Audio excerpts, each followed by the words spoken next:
Untamed is going to be untamed. It's going to be a little crazy. I want to talk to my people. I want to talk to my brothers and sisters. We can have grace and humility in how we interact with other people. Oh, hot dog, look at you. And nobody talked about what's really happening. And let's have conversations about what truth is.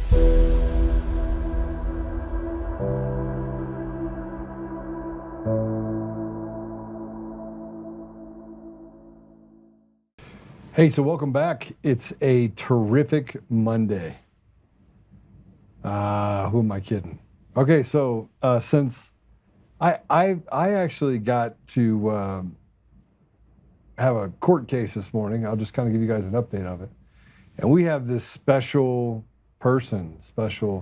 retired person who was a judge, actually a really good judge, which is strange that a really good judge would side with radical leftists, but it's a part of this special master because nobody can get along in the Coomer case because Coomer's lawyers are nothing but liars and all they do is lie.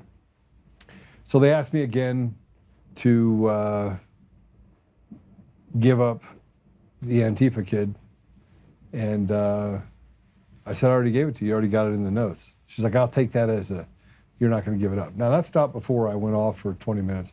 She told me I wasn't allowed to talk. And Coomer's attorneys don't particularly like me, and I don't particularly like them. They're nothing but liars. They have basically done this defamatory deal against me and lied so much that I've been subjected to, you name it.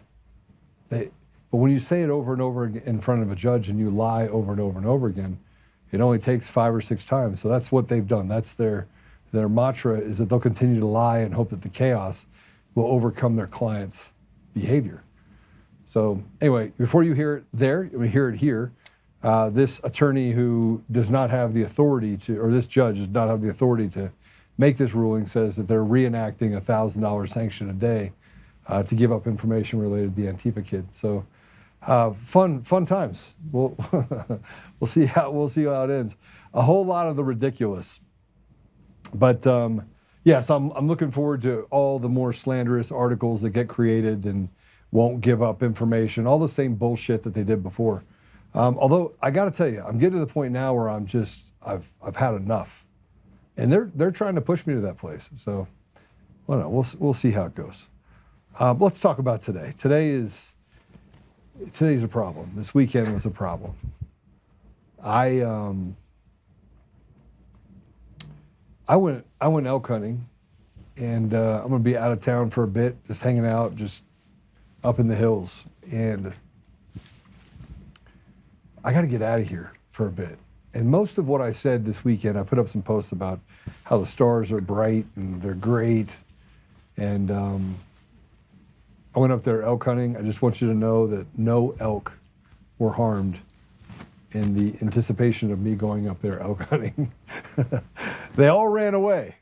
It was not a good hunting weekend. Although I had a great time with my buddy. We went up and got to hike 2.5 miles straight up a mountain. That was fun, and get out there in the side by side and just enjoy life a little bit. But the more and more I see what's happening today, the more distressed I am about where we are. We do have a guest today, so we're going to talk through a bunch of this stuff with him. And it's Adam DeRito. I just asked him, I actually asked my assistant, is he spicy DeRito today, or is he super cheesy DeRito today? But let me just tell you a little bit about him. He's a sky soldier, whistleblower. He's expelled from the U.S. Air Force. He's the author of the DeRito Act. He's coming locked and loaded. He's not going to pull any punches against what I will call establishment RINOs, or people that have been around a long time. He can tell the story about the Pentagon that weaponized psych evals against him now protect Colorado's rigged election systems. And Barbara Kirkmeyer wants to be governor in 2026. Adam called her out by name. She's a legacy RINO, been around a long time. Budget committee enabler. She's done zero action on audits on the machines. When GOP leaders abandoned Tina Peters and fund the fraud, the question will be, is it incompetence or is it treason? Now, I'm a firm believer that our entire country is under a state of an insurrection right now, has been for decades, and they basically did it softly by stealing elections across the country. You don't have to like what I say when I'm telling you that we're under siege, that the sedition and treason against our nation was from the inside. And if you remember back when Clinton Curtis was testifying before Congress in 2004, he was asked by Congressman Feely to build the machine that basically could go beyond being detecting any sort of fraud within the system. From 2004 to 2005, Eric Coomer was brought in as the chief architect of Sequoia Voting Systems, owned wholly by Smartmatic, a Venezuelan-funded organization that, by the way, hasn't had free or fair elections anywhere in the world, but somehow runs the elections in centralized California, Los Angeles County, the largest voting district in that state. Sequoia was forced to sell because basically fraud and corruption within the system. That was done in 2009. Now there's a lot to be said because I didn't know all about the history of Eric Coomer until he got on the Antifa call and until I got sent that article that said that Eric was he was the spokesperson, he's the head bottle washer, he's the chief architect, he's everything. I believe, frankly, that Eric Coomer is the linchpin behind everything that happened at Dominion. And I also believe the CIA recruited him. But I'm going to put up this tweet that I did this morning. And I was asked why I keep talking about Eric. They said, well, he just continues to talk about him. Much like a rape victim that is raped, when you have someone that is so just evil. I mean, Church of Satan tattoo on his arm. The Screaming Pope, it's their favorite artist, to running into buildings, to writing about raping his wife, to writing about wanting to kill police officers, hating Trump, posting the Antifa manifesto. I mean, just really running into a building. That was a big one because he just lied, and it was so easy for him. It was as if it was just yesterday. And then he said, I was lying. And I was lying.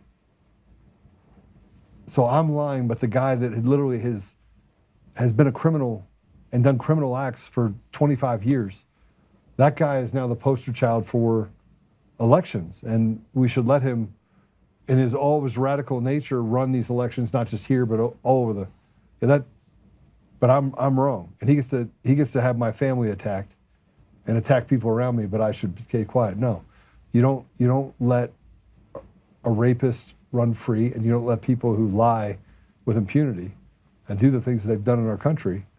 You don't let them just over speak you. No. So in honor of that, I want to put up this tweet. This is a tweet I did this morning because I wanted to remind you guys where we are. Good morning. There's only one problem this country has. We have been captured by fraudulent elections and largely selected representation at every level. I could care less about nearly anything else. Why? Because the charade of safe, free, and secure is bullshit. If you do not fix the elections, you have no country, and this seditious coup we are actively in the middle of will become ink dry, and most of you will die. That is not hyperbole. That is truth. Hand count at the precinct level, paper ballots in person with an ID, clean the voter rolls, only U.S. citizens can vote, and make it a federal holiday. No machines, no mail-in ballots. It's as simple as that. Everything else is a distraction because they are not serious about solving the problem. Thank you for your attention in this matter. And then we have this tweet from Apollo. This is the daily email from Jonathan Jacobs at the U.S. DOJ to several FBI. The daily email from Johnson Jacobs at the U.S. DOJ to several FBI, DOJ agents and Mike Fratera, counsel for Dominion, was sent on the same day that a special meeting was held and the Dominion contract for Mesa was extended. Tina was not going to renew the contract and had been negotiating with ClearBallot. Tina was removed as director of elections about 1 week earlier by Jenna Griswold. Sheila Reiner contracting for Dominion, and Wayne Williams were appointed to take over. These are people that took money from Dominion while they were taking over. So, quid pro quo.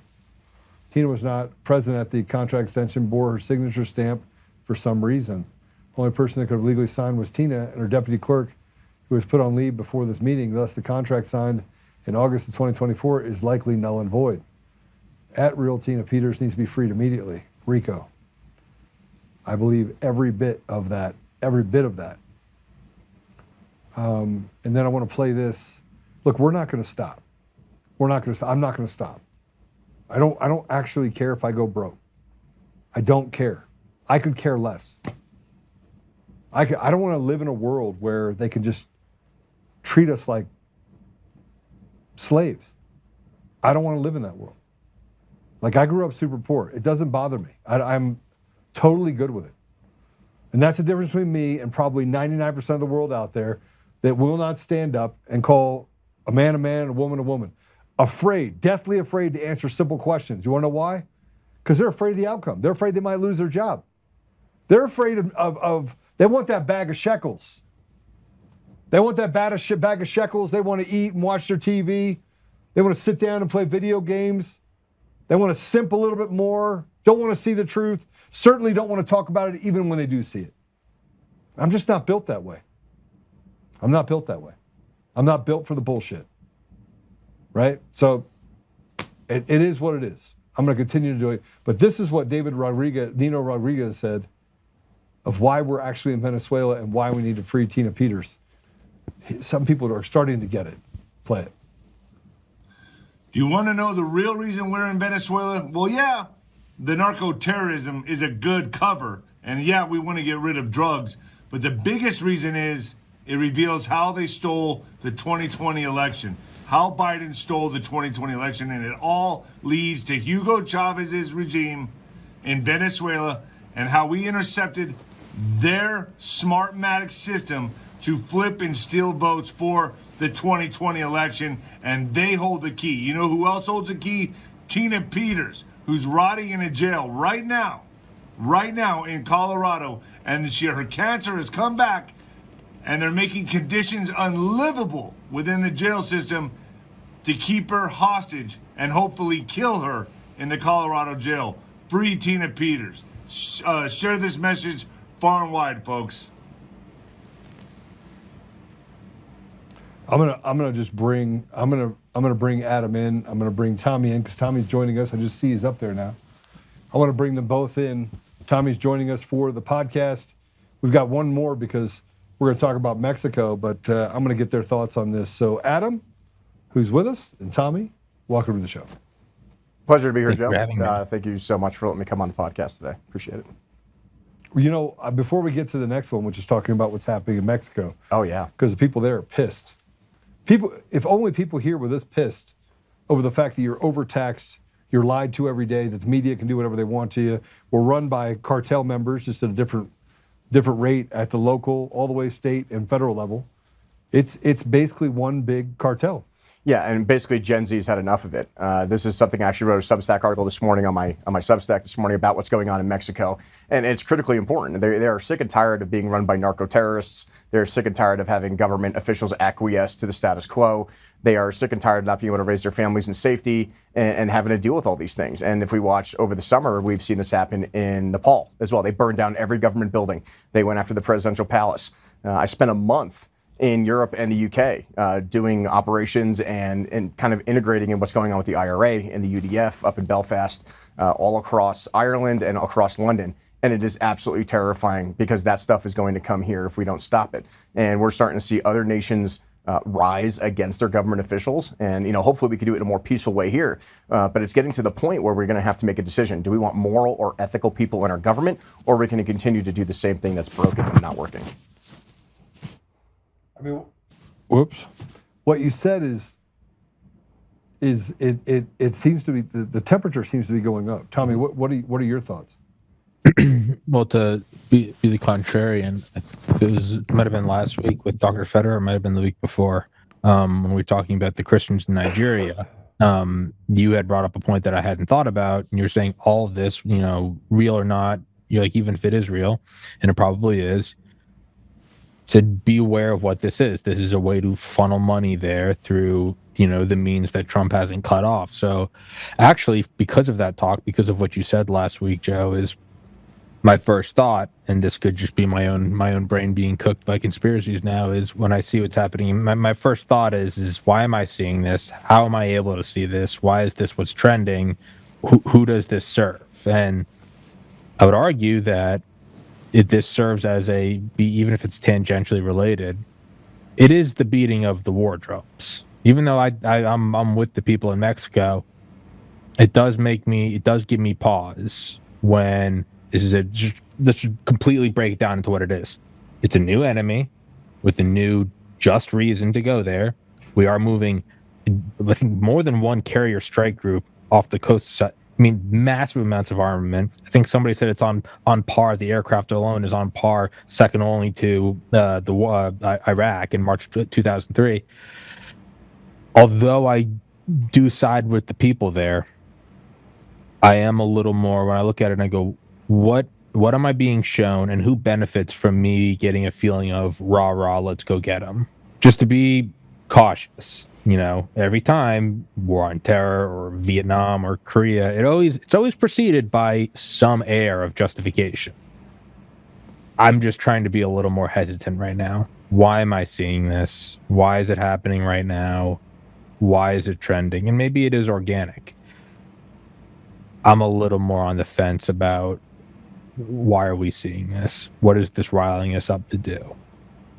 Well, I mean, look, I can already tell you I'm riled up. Yeah. We're heading into 2026. I know Adam's riled up. Yep. I mean, we got people all over the country that are telling us what to think and how to think it, and they're not doing us any favors. We busted our ass for 5 years, right? And here we are having this conversation yet again on elections, as if we're just. I'm specifically talking about Mexico. I agree with you that it does need it's coming here. I guess what I'm saying is, what's happened in Mexico is going to. I mean, do you see it coming here? I think it has to come here. Yeah, no, absolutely. I mean, I've talked to so many disenfranchised people in the millennial generation and generations before us, and this is actually why I wanted to come on today. I mean, I've been involved in federal politics for 15 years. You guys can Google me. I'm all over the internet. My claim to fame is I tried to take down the Air Force Academy for covering up rape, sexual assault for over 15 years. And I was retaliated against for working as a confidential informant for the Air Force Department of OSI. While I was a cadet, I was a victim of sexual assault while I was there as well. And basically what we uncovered was an NCAA Division I football team was covering up several rapes and sexual assaults. Over 30 people were being convicted of these things. However, when it came down to brass tacks, all of them walked. And they discharged me 30 days after graduation, pulled my degree, pulled my commission, even though I was already commissioning into the Marine Corps. I wasn't even staying in the Air Force. So I completed the Air Force Academy and I completed Marine Officer Candidate School, which is pretty much unheard of. And then when I didn't even know what was going on. I was 21 years old. You just listen to whatever a three-star general tells you. But what we found out was years later, when I tried to get back into the military, because what you're going to go to the Air Force Academy, they charge you $240,000 if you don't complete your 5-year service commitment, right? So I had to find a way to try to pay that back. So that's when I met Governor Hickenlooper, and we tried to get involved in a system where, hey, I'm going to now go from the National Guard side as an enlisted member. At 27 years old, I became an E4. I went into the 19th Special Forces Group as a parachute rigger, and then I went back to serve my time back. Well, we should say that, hey, I deserve all my time back. And that just didn't happen. They didn't count any of my service time, even though I was in Special Forces as a support guy with a security clearance.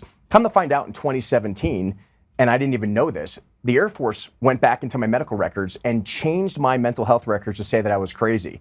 So that way, all those kids that were going through court-martial around 2011, 2012, none of the evidence that we collected could be used against them. And they got away with it. And those members are still possibly serving in the Air Force today, right? And we just found this is a massive injustice. And then I found out it wasn't just me.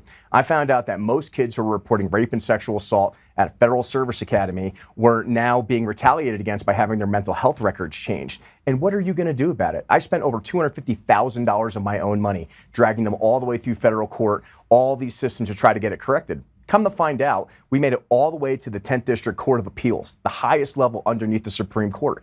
And they came back and said, you're right, Mr. DeRito, your constitutional rights were violated. But under Parker versus Levy, the military is a separate society and should be treated as such, and therefore we cannot tell the military what to do. So the military has basically become the fourth branch of government, and this rolled right into the COVID stuff, because no matter what you do, even going to the Secretary of Defense, the President of the United States, the Air Force Board of Corrections and Military Records, doing all the right moral and ethical administrative appeals, they still won't change the law. So I decided I had to get involved. I had to go to my legislatures, and that's when I started writing legislation, the DeRito Act, the Military Mental Health Justice and Protection Act, because there's nothing in the NDAA and the Uniform Code of Military Justice that states it is illegal for any commander to use a command-directed evaluation to modify or falsify a member's mental health records in retaliation for reporting sexual assault, harassment, or misconduct. We would think that's a pretty bipartisan issue.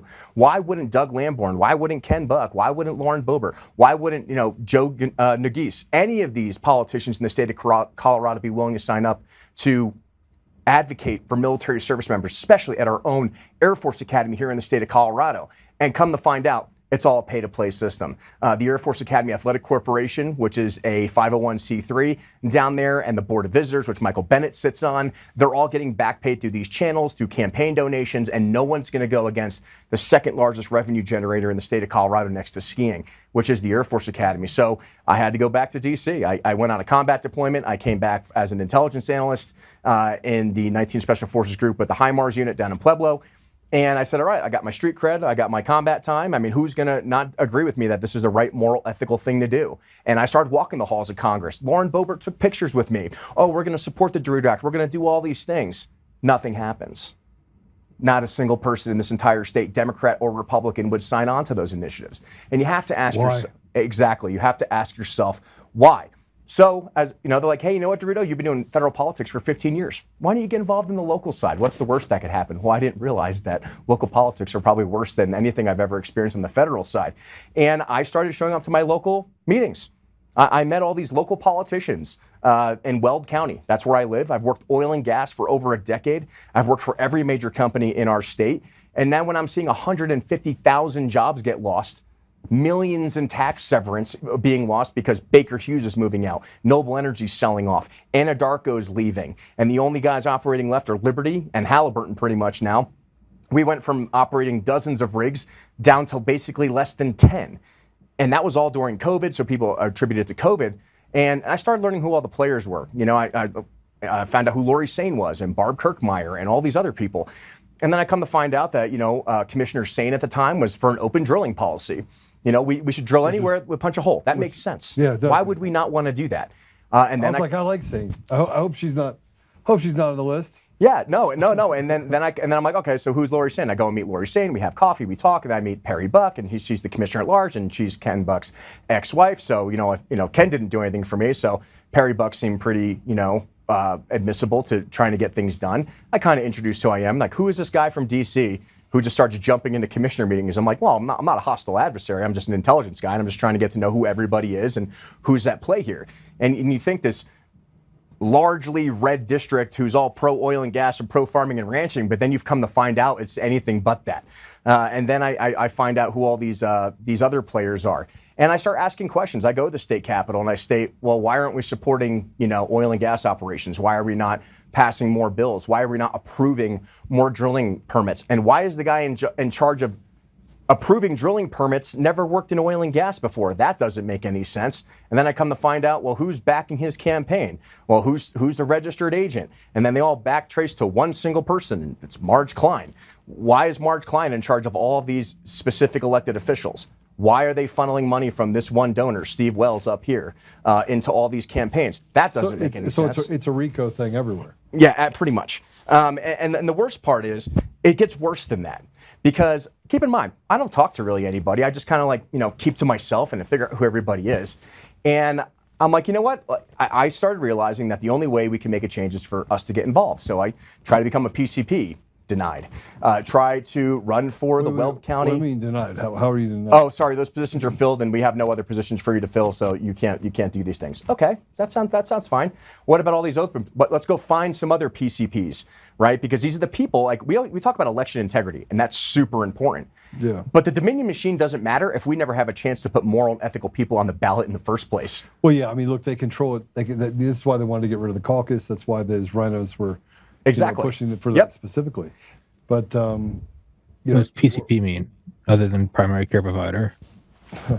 I put my ears. No, what, Adam? What does PCP mean? precinct chair. Precinct committee person, right? So, and the problem, and this is like actually, this goes back to Mexico and everything else, right? That's why Gen Z is getting so pissed off, is because we have no control over who's even printed on the ballot, right? And this is the election corruption that's going on in Colorado that I have come to speak out against, is that it sounds great.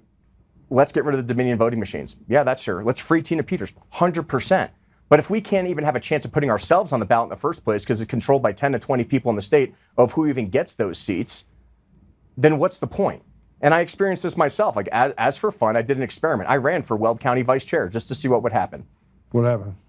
They walked around, Barb Kirkmeyer and Congressman Lauren Boebert, and they handed out pre-filled election pieces of paper and said, this is who you're going to vote for. You're not voting for him. So if you want to talk about election integrity, let's talk about blatant corruption out in the open. And not only that happened in Weld County. Why would Kirkmeyer do that? Why would Lauren Boebert do that? Well, why are they in other counties that they don't even represent either? So you go look at Pueblo County. Well, are you saying Lauren Boebert likes Kirkmeyer? Yeah, absolutely.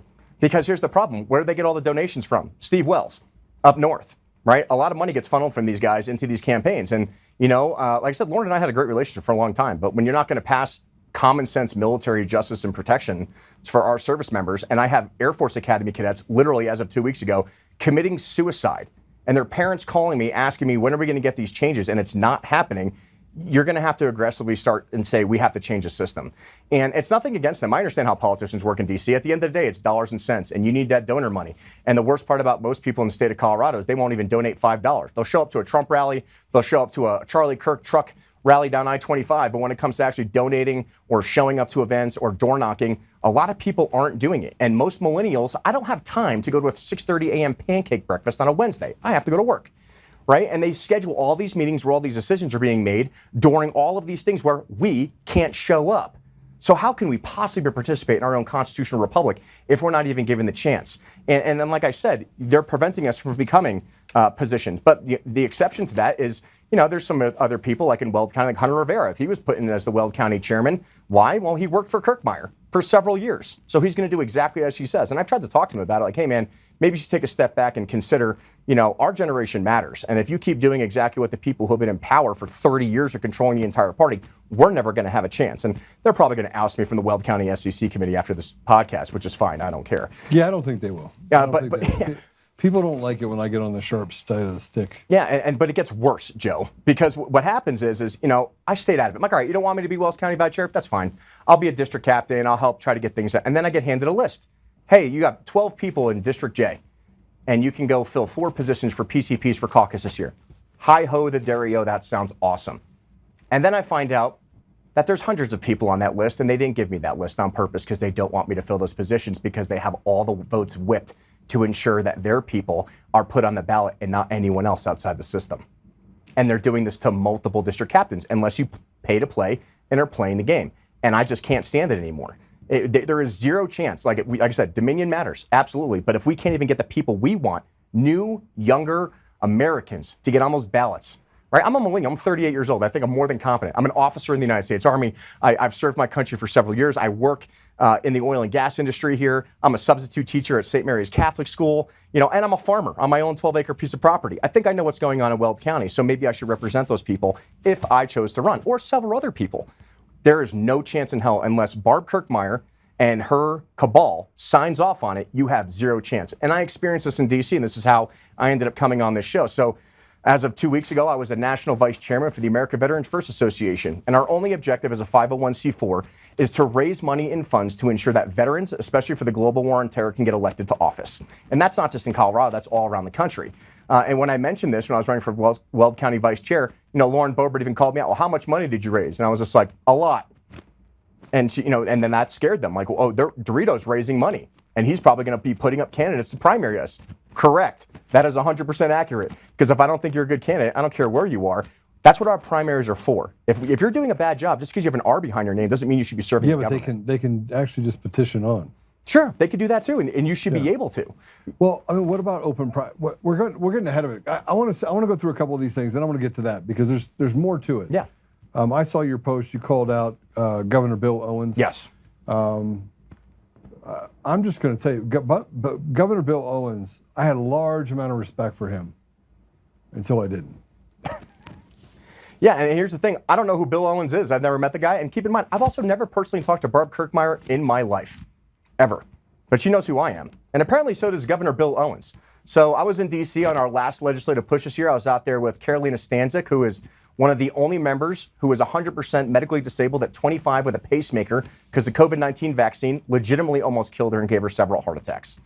Brian Talley has passed the Talley bill and has passed several veteran legislation initiatives.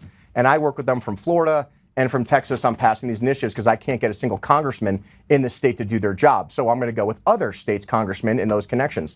So we're out there. We're at the Michael Flynn, General Michael Flynn's gala out there, interacting with things. And I get a phone call. I get a phone call from one of our board members from the National Veterans Association. They say, hey, you've been removed by secret ballot from the America First Veterans Association. I said, well, how is that possible? Because I'm on the board.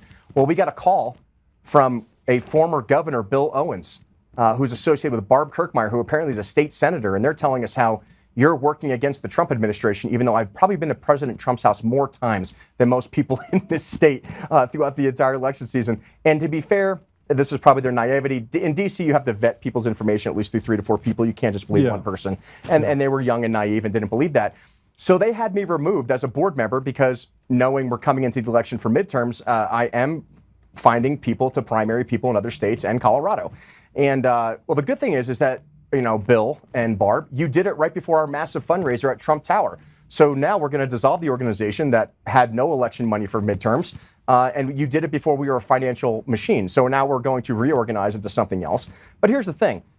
You look at Governor Owens, yeah, he did a lot of things for infrastructure up front. He did some good things. But then, you know, he started participating in Referendum C and opening up Tabor, which started dividing the entire Colorado Republican Party and destroying everything of what's going on, especially when it comes to the Rocky Mountain heist and what people like to talk about. Read into those, you know, statistics and everything that's going on. He was responsible for splitting the Republican Party, which is why he's become an ineffective person in state politics. But when he's endorsing someone else who is intentionally trying to keep people out of elections and trying to keep the same 20 chess pieces on the board just rotating around, if you look at all the people running for office around the state major offices, they've already held office. They're just moving chess pieces around, right? And then Barb Kirkmeyer, you know, her claim to fame is she tried to do the 51st state secession, which did not pass very well. She did not back SB 181 correctly. And, you know, for someone being so pro-oil and gas, but then agreeing to setbacks and environmental controls, that's why we lost hundreds of thousands of jobs in the state and billions of dollars of investment. You know, so it's a two-edged sword. I can tell you why they don't like you. They don't like you because you read. Yes. In other words, it's not hard. You've read a book before, or 1 or 2 or 3 or 10, and frankly, you make sure that you're the most publicly educated person on the subject you're talking about. I am a little concerned about Bill Owens, related to what you said as far as he's anti-Trump. Bill Owens is anti-Trump.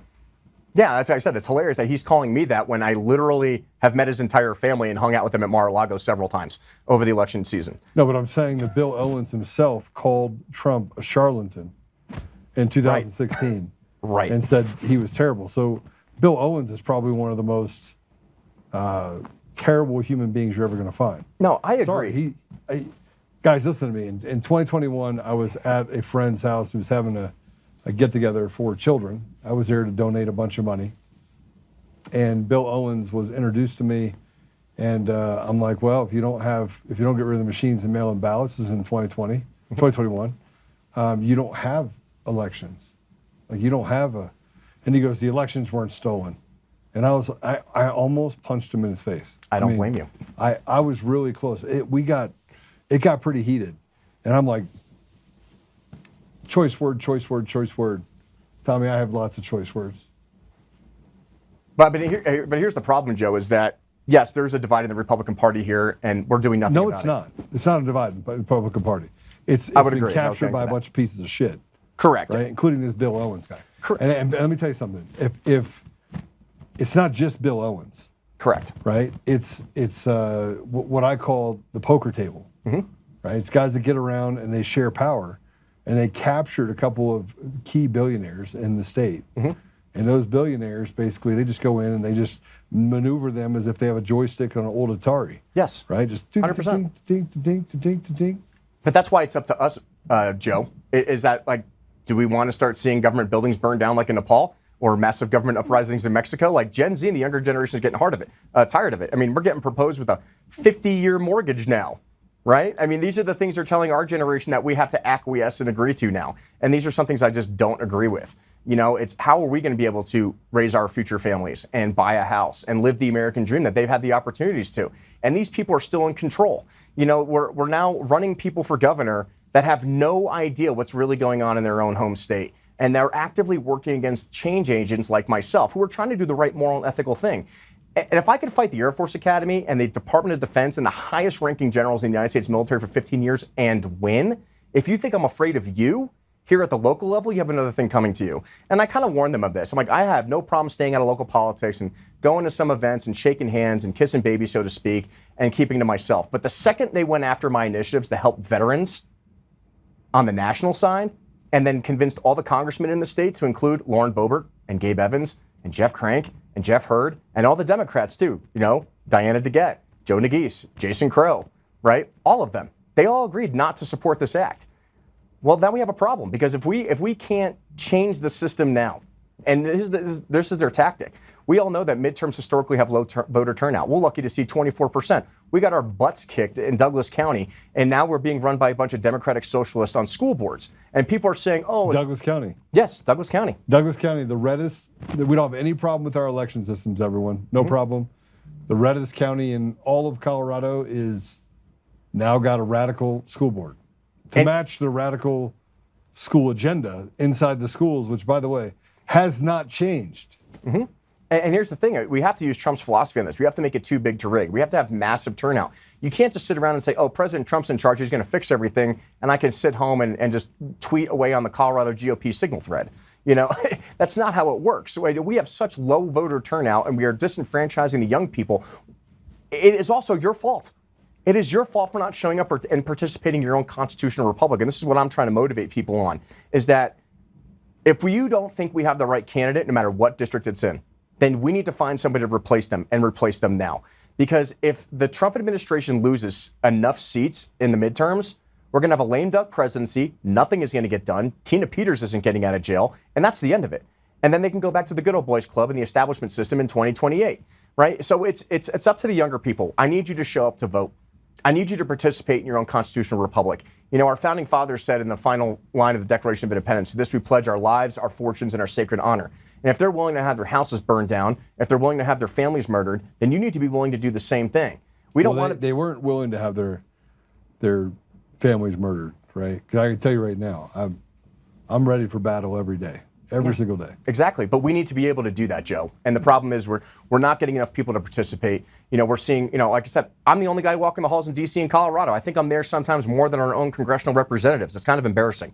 And I don't get paid to do this. I do this all pro bono. I think last year I actually did my taxes, $58,000 in pro bono work this year for cadets and service members around the country at my own expense, my own flights, my own hotels, you know, going to these events and trying to get people in the room and trying to help them out so they don't kill themselves.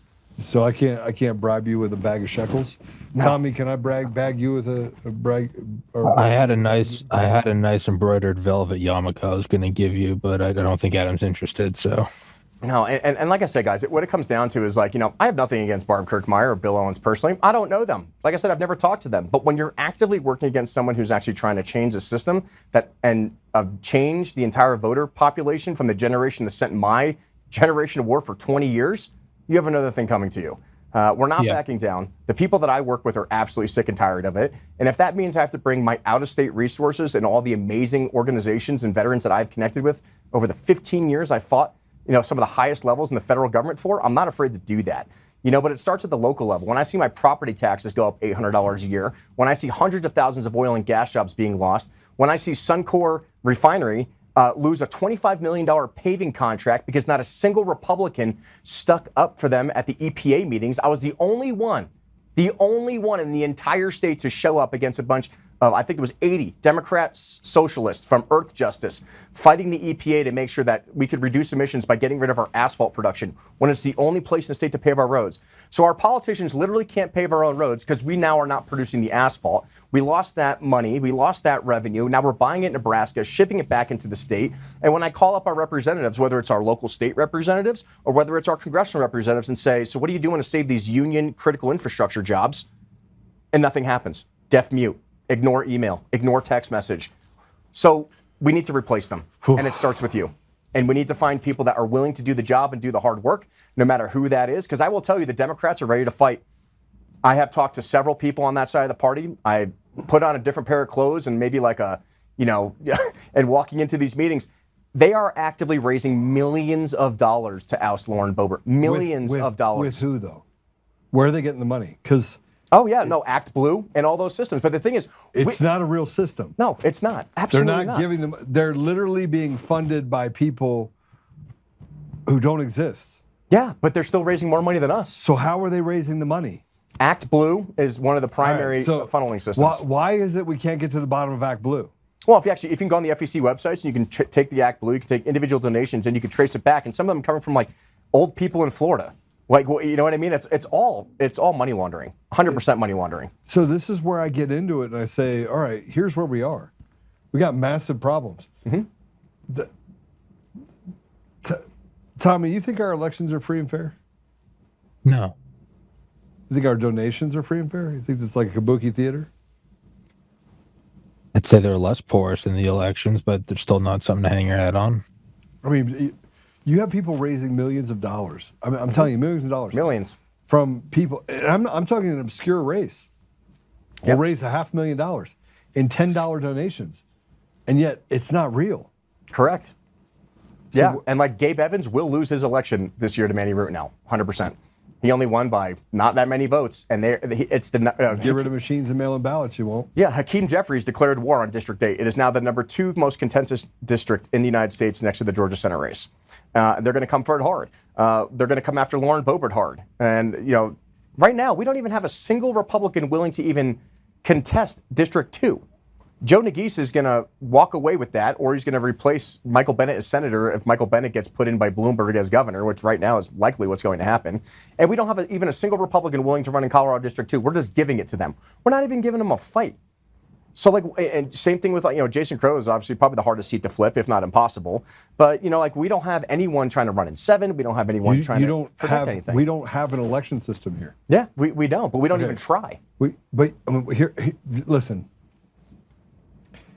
If they can take an election in Douglas County, Colorado, for a school board, and say, "Oh, by the way, we did this legally," they didn't.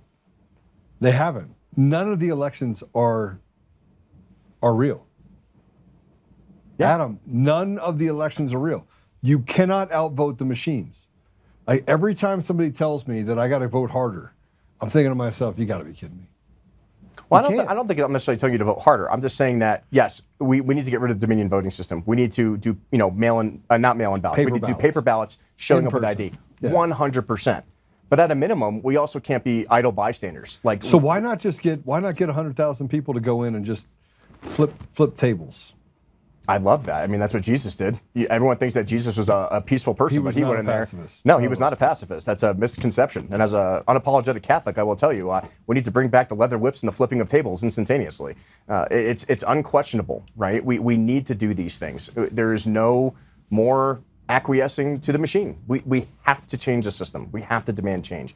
And we can't just sit around and let us lose the midterms and let us get cleared house here. And just say, oh, well, we tried. Well, you didn't try. You didn't try hard enough. If you guys put in half the effort that you do on these Facebook groups and these signal threads into actually participating in what your local stuff is and forcing your elected officials to demand that we have in-person voting with paper ballots, then maybe we might see some change. But you can't do it by sitting idly by and being a keyboard warrior all the time. All right, let me show you what it's coming to. Let me show you what's coming to, because I want to get to Mexico, and then Tommy, I want your thoughts on this. Play cut 4.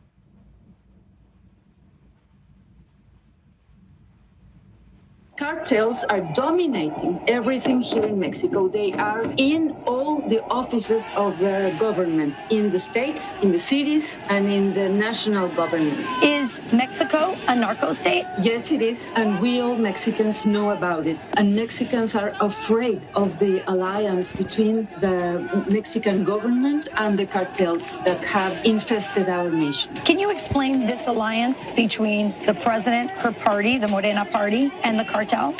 The cartels have given so much money to these politicians, narco politicians of Morena, to get into office, to get the power. So the Mexican government protects the cartels. That is why President Sheinbaum doesn't want the strong American leadership to help Mexico defeat the cartels. And also Sheinbaum doesn't want the rest of the world to know what is happening here in Mexico. We are on the steps to be the next Venezuela. She is aligned with Venezuela's dictator, with Cuba, and we are losing our country. They have destroyed our Republican institutions, the democratic state. I think we all Mexicans want and welcome the support of the United States to assist Mexican people against the cartels that have us all in this crisis with the traffic in fentanyl and migrants. And they say, well, we just turned over 26 cartel members. We're sharing intelligence. What are they not doing? Because she really doesn't want the help of the United States. She is lying to Mexican people, telling Mexican people that the United States will get in control of the whole country. Right. I never listen such nonsense. What we have listened is that President Trump wants to help Mexican people against the cartels. Mexican people are suffering. We have huge narco politicians here in the Senate, in the presidents, governors. Mexico is a very dangerous place. Are you afraid for your life? Yes, I am afraid. And the president has threatened me to proceed against me with criminal prosecution to get me out of the Senate and get me in jail just because I told you what is the reality of our country. We, the United States and Mexico, must work together to defeat the cartels and to get freedom for our country, for Mexico, to stop it from being the next Venezuela.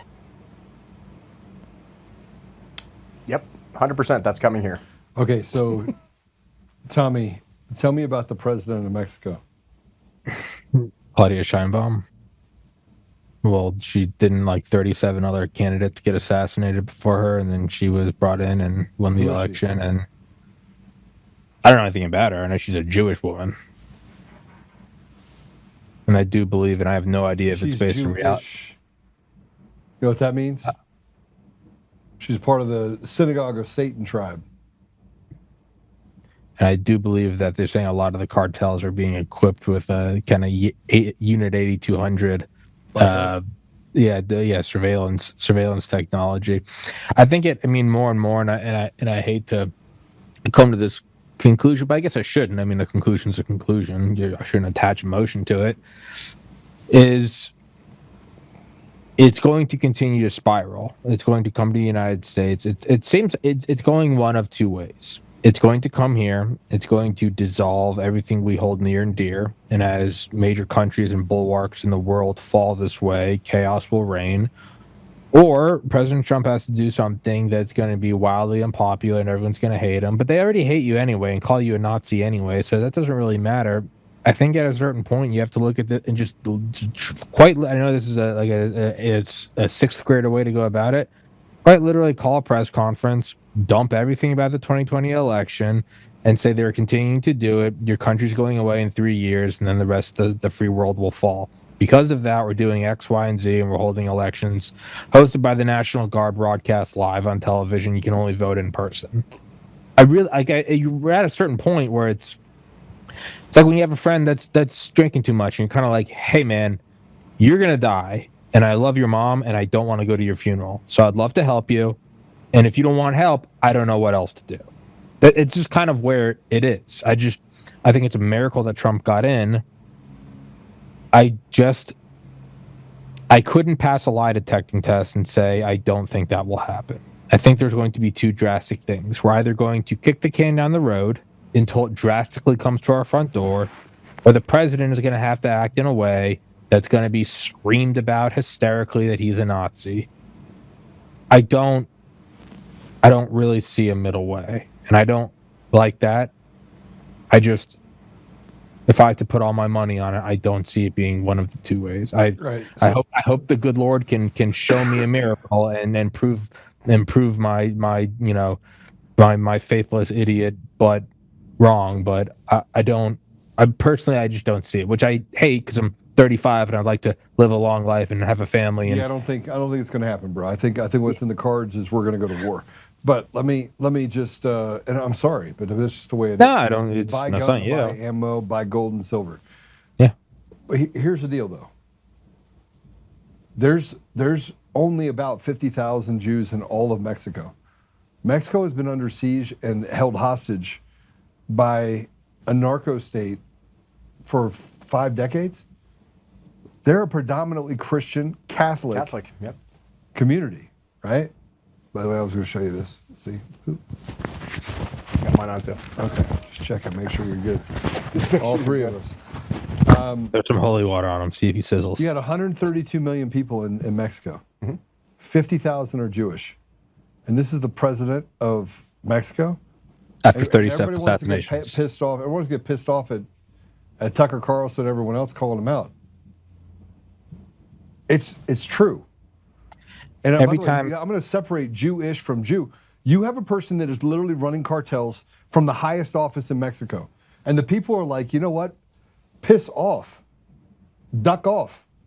Yeah, the people have had enough of it. Like I said, look what they're doing. You just saw the video of it. Like, this is, you import the third world, you're going to get the third world. And that stuff's going to start coming here way faster than people think. All right, check this out. This is insane. Go ahead and play it. I was going to say, I think the best way to examine these things is sometimes people will take any article or any people and they'll just replace Jewish with Irish.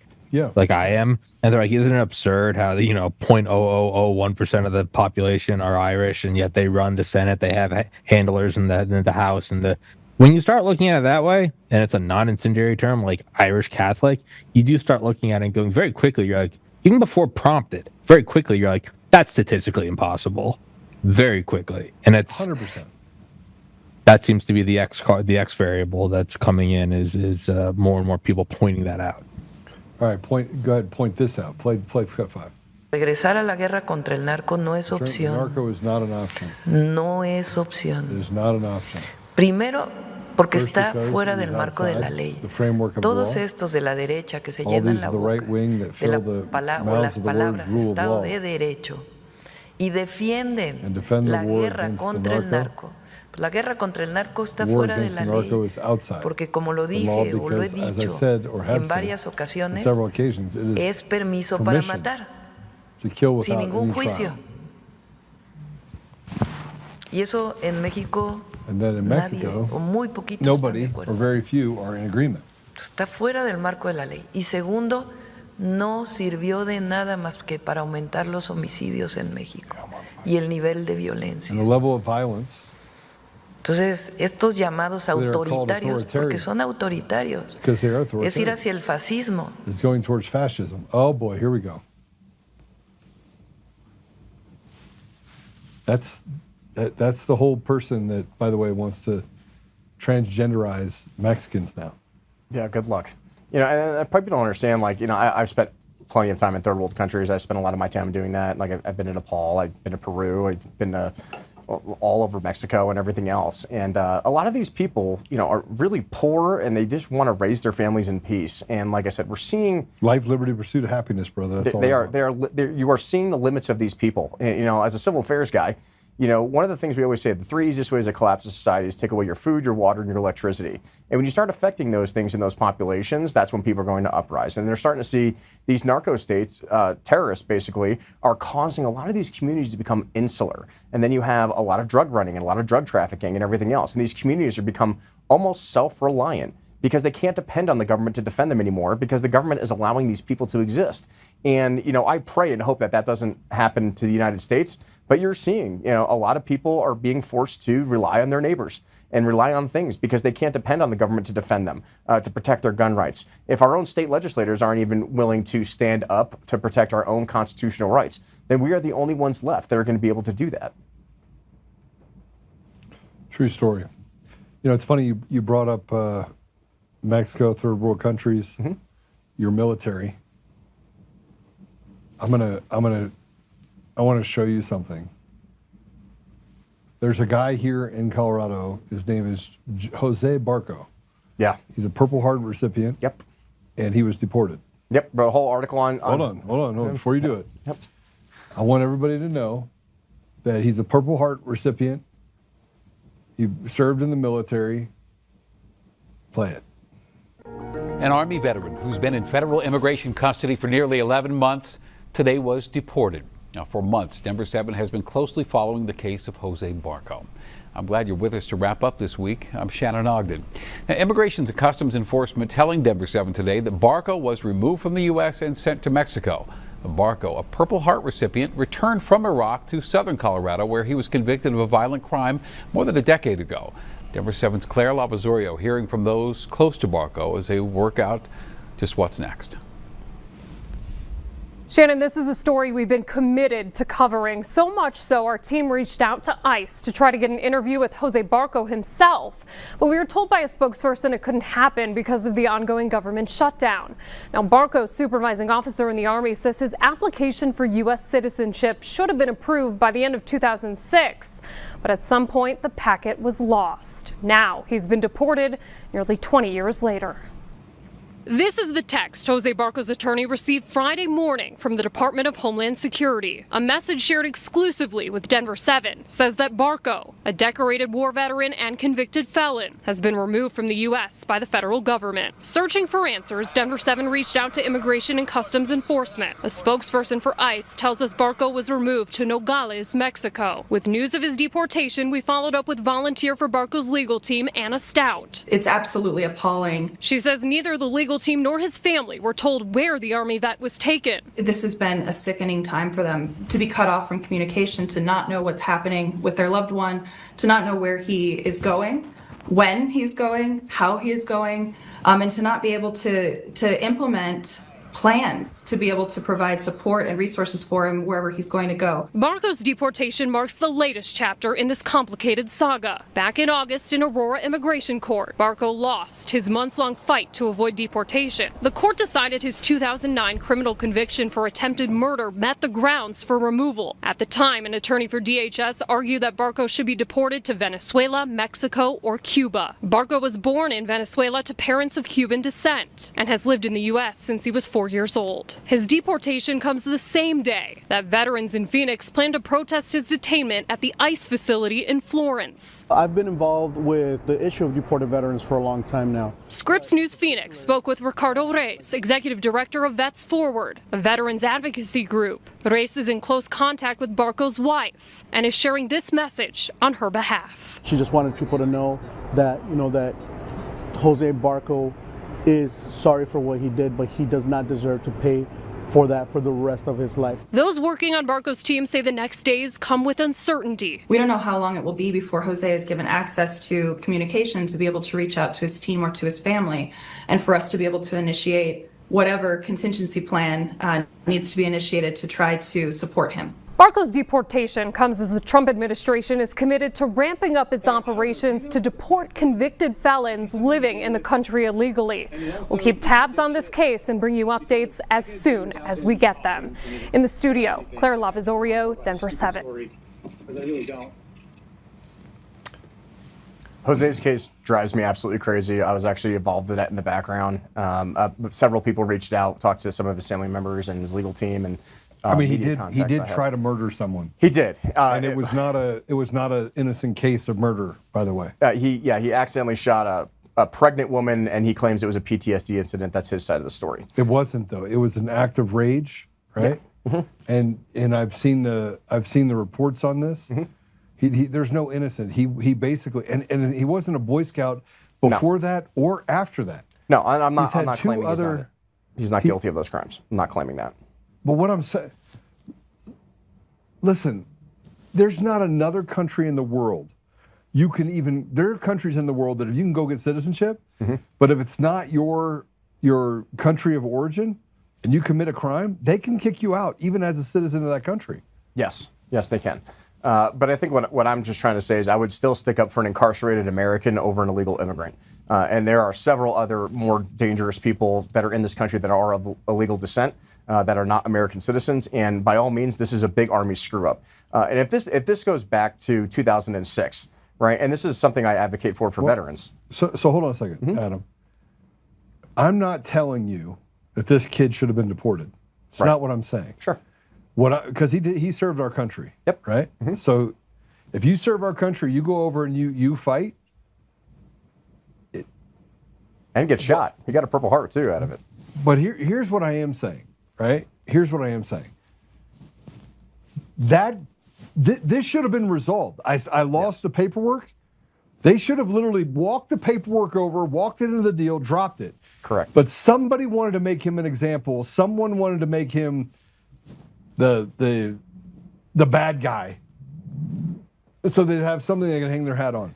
100%. And this is a failure of his command. This is a failure of Fort Carson. They completely screwed him over. You know, I even tell a lot of people the legal immigration thing. If you want to go get your citizenship faster, go join the United States Army. I'll bring you over to the recruiting office myself, right? But they completely screwed over his entire case, and no one fought for it. And yeah, he suffered mental health issues. He served in federal prison. He definitely committed a crime, 100%, not denying that. But what I'm saying is that this is exactly the issue I run into that I've dealt with for 15 years, is that not a single lawmaker is advocating for members who serve in the U.S. military in this state. Not a single one. You know, you want to go fix these issues, whether it's the Air Force Academy, whether it's the Army, whether it's Jose Barranco, whether it's Joseph Furnow, who I dealt with at the Academy most recently, and Jeff Crank refuses to get involved in that case as well, is that we have members of Congress who claim to run on I support veterans, and I'm going to support some of the largest military bases in the country here in the state of Colorado. Yet I can't get a single one of them to sign a letter of inquiry to the Department of Defense / Department of War to help advocate for these veterans. Not a single member of Congress, Democrat or Republican, in the entire state of Colorado helped advocate for Jose Barranco's case. And now he's gone. And he's likely not going to be able to come back here because of his conviction and the regulations behind that as they stand, right? But where are all these members of Congress? Where are our state representatives? Where's our governor advocating? They don't care. They don't care. Listen to me. They don't care. The people, and this is why I wanted to have you come on here. It is a cartel. Our country, Tommy, do you feel like our country is run by anyone other than a bunch of frat boy elitists? No, skinny jeans. It's royalty, yeah. Agreed. And what are we going to do to change it? We have to change it. Like these, just because they have an R or a D, whatever side you want to sit on, and we have to keep them in their seat. No, it's time to remove them. It is time. Midterms 26, this is going to make or break our country. We need to make a decision collectively as a moral and ethical population of whether we are going to try our hardest to put the right people into place. And yeah, we're going to have to fight a broken election system 100%. And we might lose, but we can't sit around and say, well, we're just going to throw our hands up in the air and we're going to talk about it on podcast for another 100 hours and still not resolve the issue. These people are not doing their jobs. They need to be removed, and we need to take a stand against that. Just gets me fired up because I can't stand these people, know. So Tommy, they're demons from hell. Adam was a whistleblower. I, in essence, was a whistleblower because I was on the Antifa call. So I guess you could call me a whistleblower because without me, we wouldn't be looking underneath the skirt of Dominion. I'm pretty much hated by the establishment on both sides. Yep. Even though they privately tell me, Joe, you're so right. You have no idea. You're right. I mean, I had a conversation today with a leftist. Yep. And my fact checker friend is like, Joe, you will prevail. And I was like, after 6 years, I'll prevail. Yay me. Yeah, 6 years of hell. Having to go through hell and spend millions of dollars and be dragged through the mud to prevail. That's what they did to me. I mean, that's why I wrote this book, which, I wrote my entire memoir about my life, about this entire case. It's called The Guy in the Yellow Tie. How I got that nickname in D.C. is pretty funny. But, I mean, I wrote about my entire life growing up. And, I mean, I've been a public servant since I was 12. Firefighter, EMT, search and rescue, joined the Silver Patrol, went to the Air Force Academy, trying to be the all-American kid.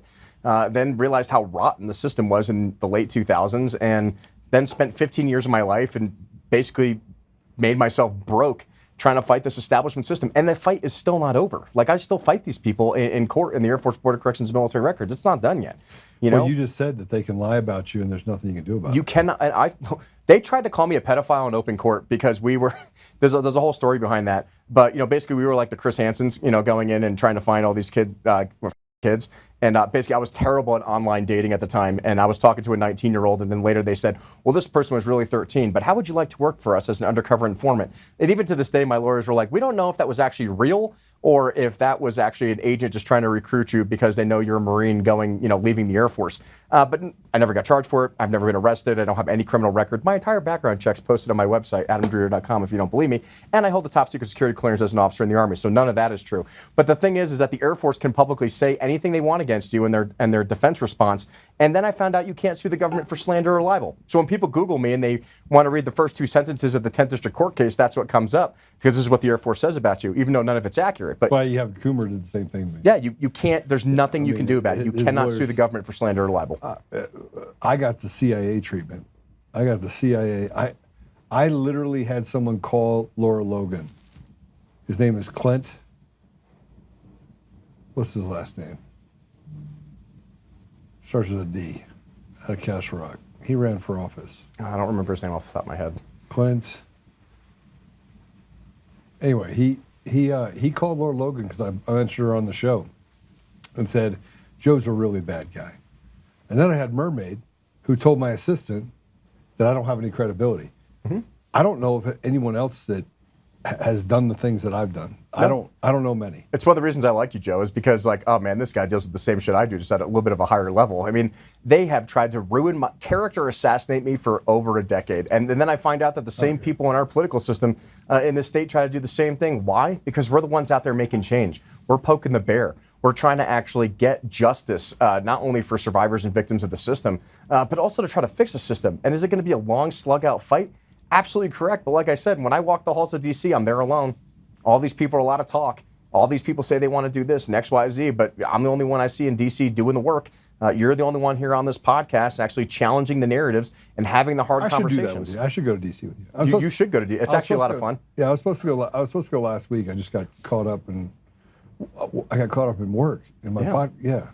No, I'd love to bring you with all the work I do with Brian and introduce you to my circle because, as I learned, I don't reveal who my contacts are. I've met with some pretty high-level people, but I don't post everything on the internet for a reason because I respect my relationships with those people in the administration. But I'm getting sued with Trump, so I decided that I just would not even entertain. I mean, I felt bad that he was getting sued. Yeah. With me, but I But the thing is, Joe, we have to do something to initiate change. We could talk about this for hours, and it's great. It's awesome. People are going to pay attention to it, but I need the rest of you to start showing up to meetings. I need the rest of you to start learning how to tailor suits and having rational conversations, because if I hear, I'm sorry, but most of the state central committee needs to be replaced because they're the ones in charge of electing, our current leadership and everything else, and it's just like an endless pit. 300, where this is Sparta and we're just kicking everything down a pit that doesn't end. So, what do you think, Tommy? Way quiet for Tommy. Tommy, this is like Tommy, subdued. I'm trying. Like somebody. I'm trying to. No. I'm trying to observe. No, I'm trying to observe. I mean, it's so if we're talking about the rot all the way through, and everyone's in agreement that the rot is so pervasive and it's reached so far down. The unfortunate conclusions are that it's not going to be fixed without radical surgery. And I don't think, and I'm looking at it at a point where it's going to be something beyond the pale. It's going to be Trump saying, I'm sending in the National Guard to do X, Y, and Z. That's a shitty outcome to think about. That's not a fun bridge to cross. But just the more you look at it, and Joe, I think you said last week, being about a systems engineer, you're they're just changing names of things. Nothing is changing. You have to start looking at it and going, well, what is realistically going to happen? Because you have to understand that the idea that, well, if eventually a civil war and discourse and unrest will hit here, the people that benefit from that are also the state. So although they would rather quietly boil the frog, if they have to go the civil unrest route, they will, because they'll just be able to roll out a state of emergency. So even that is not in their favor. So the two forks in the road, either we do nothing and it collapses, or we do something. Those both favor the state. It's an unfortunate alignment of planets, but I think it's going to come down to Trump being in his second term, his 80s. He's a billionaire. I mean, what do you have left but legacy and honestly vengeance? I think he has to do that. I think you have to do something radical from within the state power. It's not a fun conclusion to be at. And I've been doing this show for 6 years, almost 2,000 episodes. Like, I don't like spiraling down to it's all good, because I don't have any experience. All the Delta Force guys I interviewed, they're all going to kill everyone and take everything. I'm going to get shot on the first day. This isn't me calling for it. I just don't see. I don't see how it's not going to correct itself unless Trump does something drastic. I think he has to do something, and they're going to hate you and call you a Nazi fascist. They were going to do that anyway.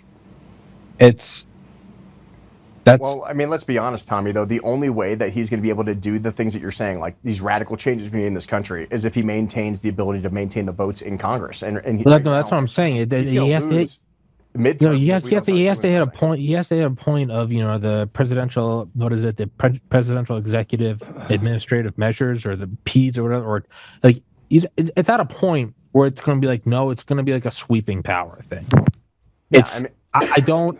If I'm looking at it like a video game, like I don't know how else you go about it other than be like, okay, I'm going to do. Listen, I'm going to tell you what he's going to have to do. He's going to have to declare it an insurrection, because we're actually. That's what I mean. That's what I mean. Something that's going to blow the news out, and just do it. You're going to have to pull the needle, the splinter out.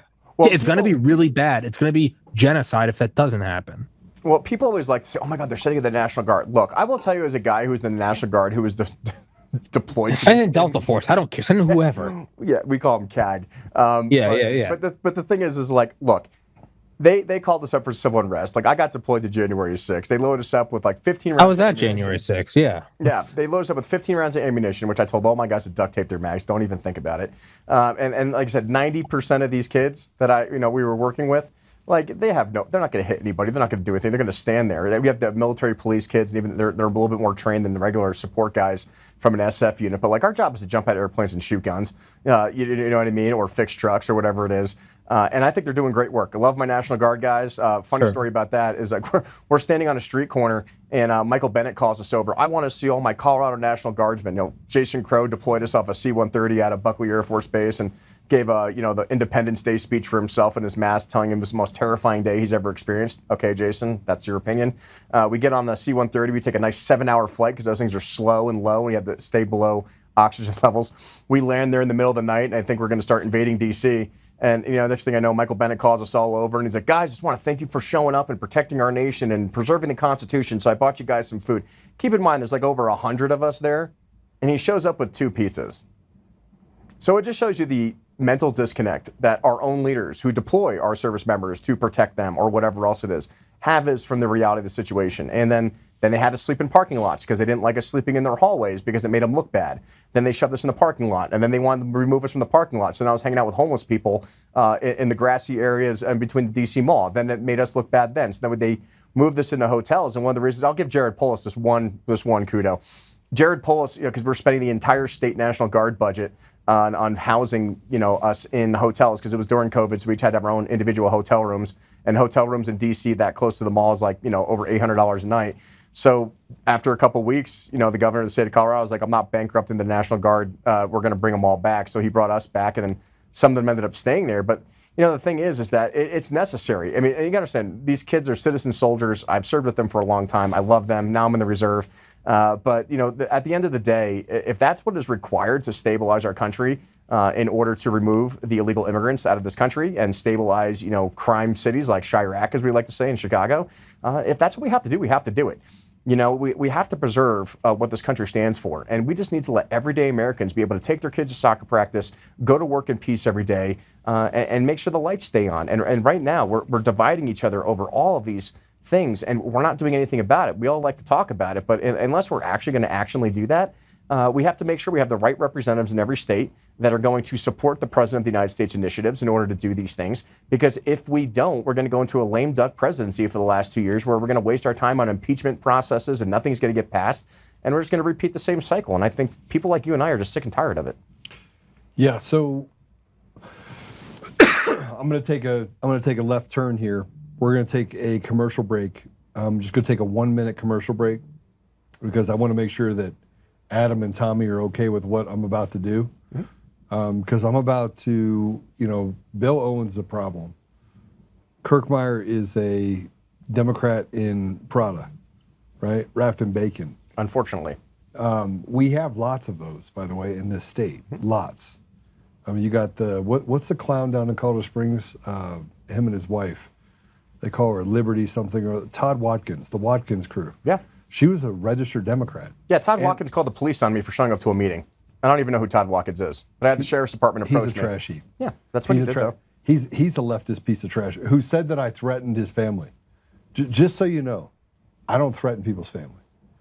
If you attack my family, then we can talk. But I don't. You won't see me coming.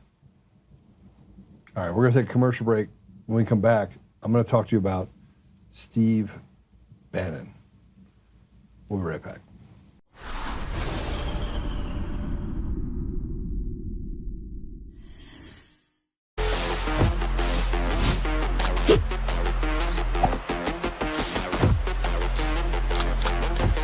This is what we trained for! This is what we trained for!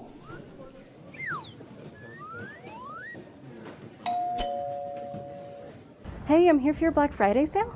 Black Friday is a go. Lock in your savings, shop Black Friday at DCF, and gear up for the biggest day of the year. DCF Guns, where we keep the range hot and the deals hotter.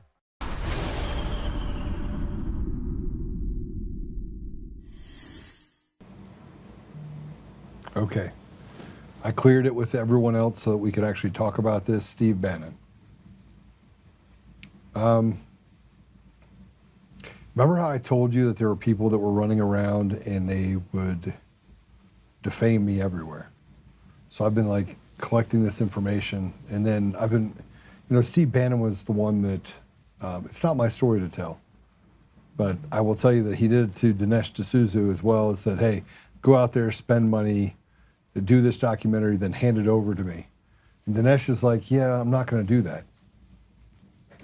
And Steve wants to talk to you about how he's a man of the people.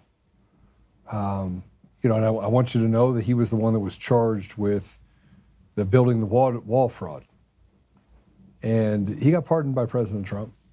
And one of the reasons why Steve Bannon got into this thing called the war room, he wanted you to believe that, I read this article just a couple days ago, he wanted you to believe that he was for the people.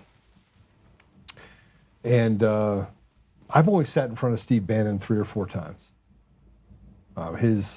His daughter treated me horribly when I ran the Frank speech. And he would privately tell Mike to get rid of me. He would privately tell him, get rid of Joe, you need to get rid of Joe.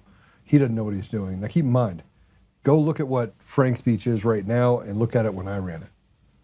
It's 5% of the people watch Frank's speech that watched it when I was there. We ran a tight ship, ran over 13 shows, ran a 24-hour network. I took it public in 9 months. I did that. I couldn't figure out this Bannon guy. And then I started to figure out the things that he was, so I just dig. And so I became the non-Bannon fan. Look, I'm not fans of many people. I'm fans of President Trump. I'm fans of Kyle Seraphin, the guy that is hated by people that have used lawfare. We've become the very thing that we're fighting against, by the way. The radical left and what they've done is nothing compared to what people on our side have done to the people that have fought for the last 40 years. It's nothing compared. You know what? It's child's play. I'd almost prefer to have people that at least tell me what they're doing than the snaky little sneaky pieces of trash that we have today. And I wasn't going to go into this. So I'm going to bring Tommy and Adam back in. Let me tell you about Bannon. Let me tell you who Bannon is. I don't care what people like me. I don't care if 3 years from now I'm not doing a podcast. I have a feeling that I'm going to be in politics at a very higher level. Because when shit hits the fan, man, I am for God and country all the way. But Steve Bannon, man, he's a special type of not good person, in my opinion. And I hope he watches this, because he had a chance. Steve Bannon comes from Goldman Sachs. He's connected to the guys in multiple private equity firms. He went out and did his own thing, but frankly, couldn't get along with people. He got involved in politics. In 2018, if you guys can put this up there, in 2018, he, man, this is a little crazy. I think it's the last one that I just put in the thing. This is the last one. Put it up. Just put up the... So here's the Alexander Dugan article which Steve Bannon emailed to Jeffrey Epstein in 2018. I've been studying this stuff going on with Epstein because I want to get to the bottom of it. I told you before, I don't care. Let me read this to you just so you understand.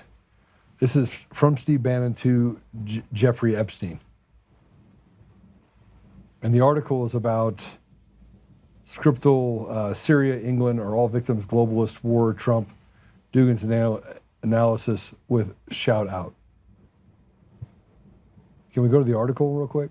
It's the web article associated with it.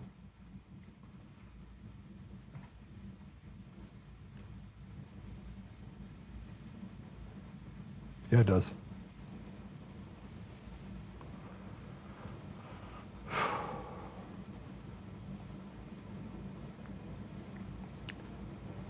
What's interesting about this is that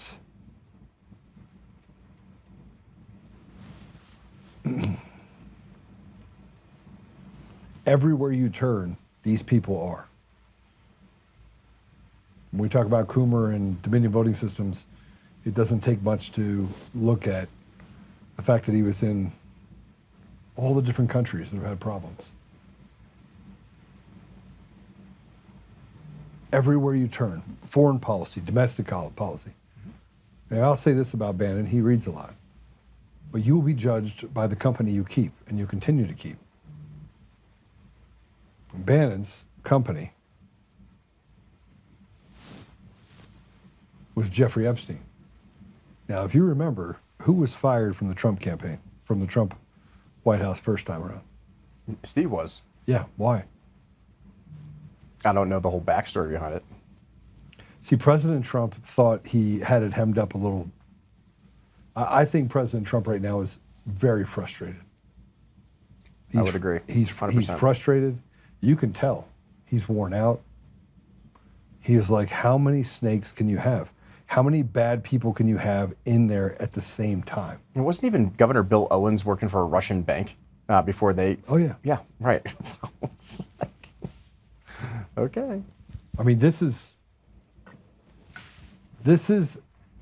Bannon, good friends, not just friends, not acquaintances, good friends with Jeffrey Epstein.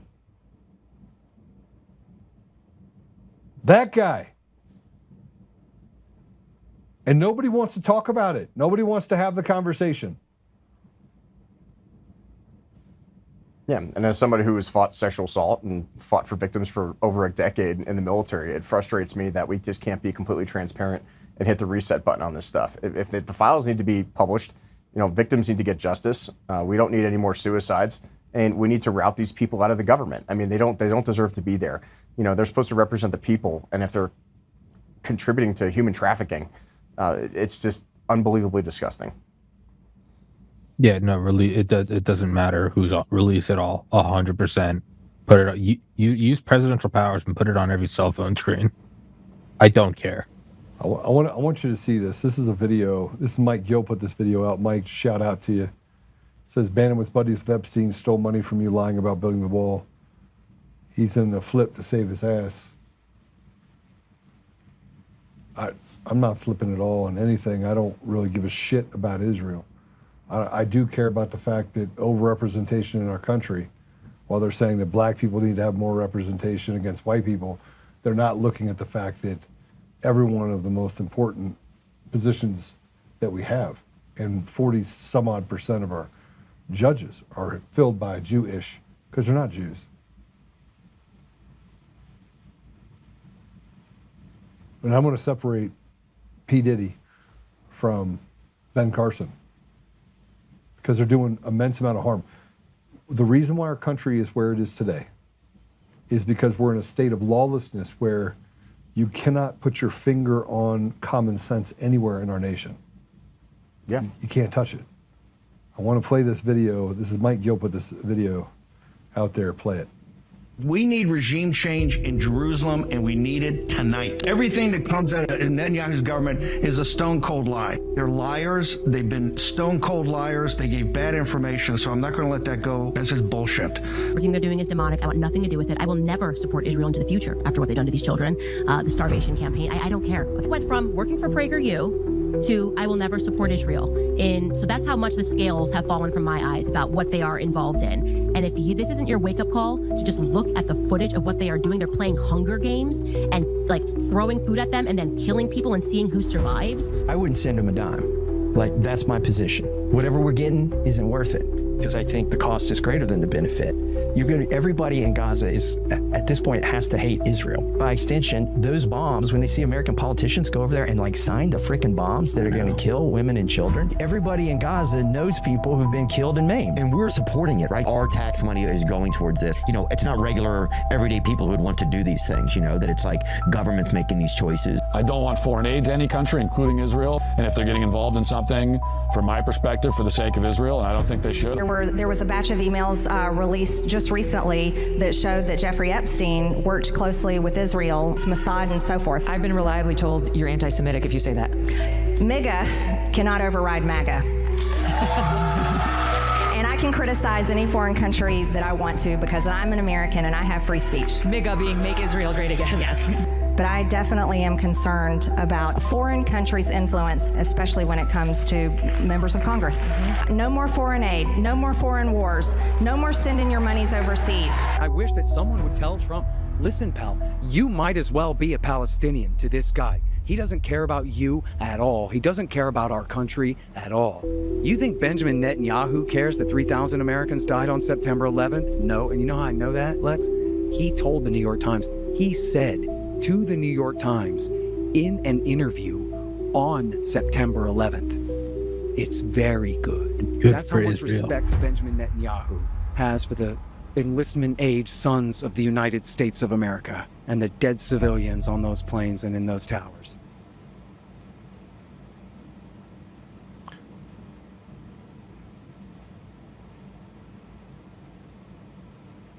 So yeah, look at stuff like this, kind of hell freezing over. You know, it's it's either going to peaceably change it or it's going to get chaotic. And then the third opening is always, unless the Lord shows His handiwork. And then I see stuff like this where, a year, just 12 months ago, just the general tone of things.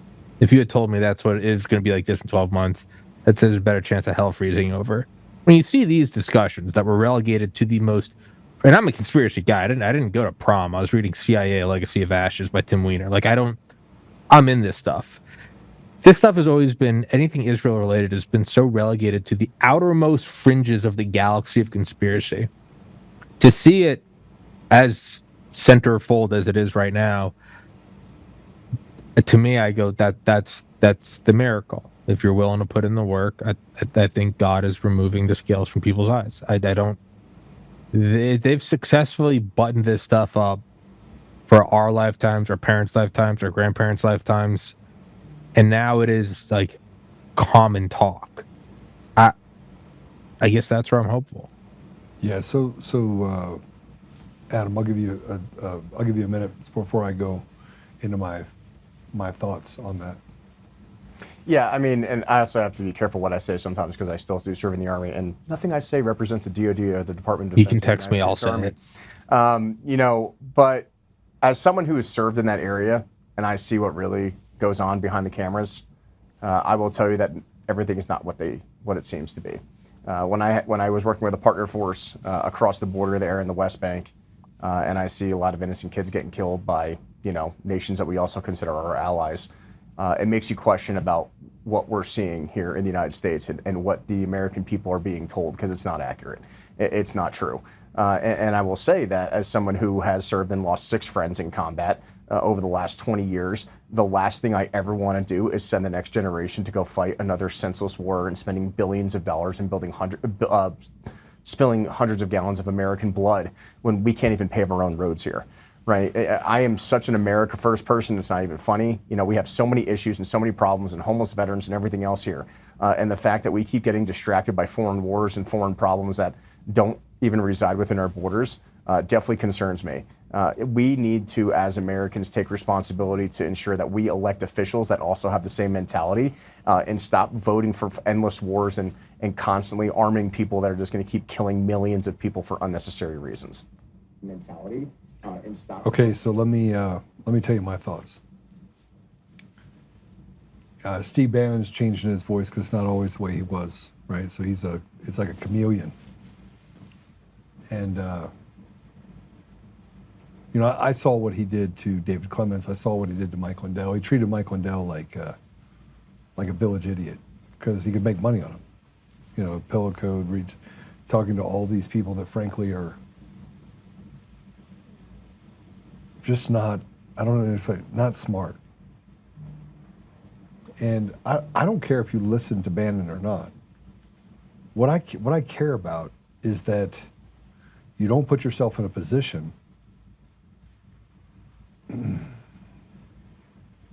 where you're willing to sacrifice everything, all your values to follow a guy who you think is someone he's not.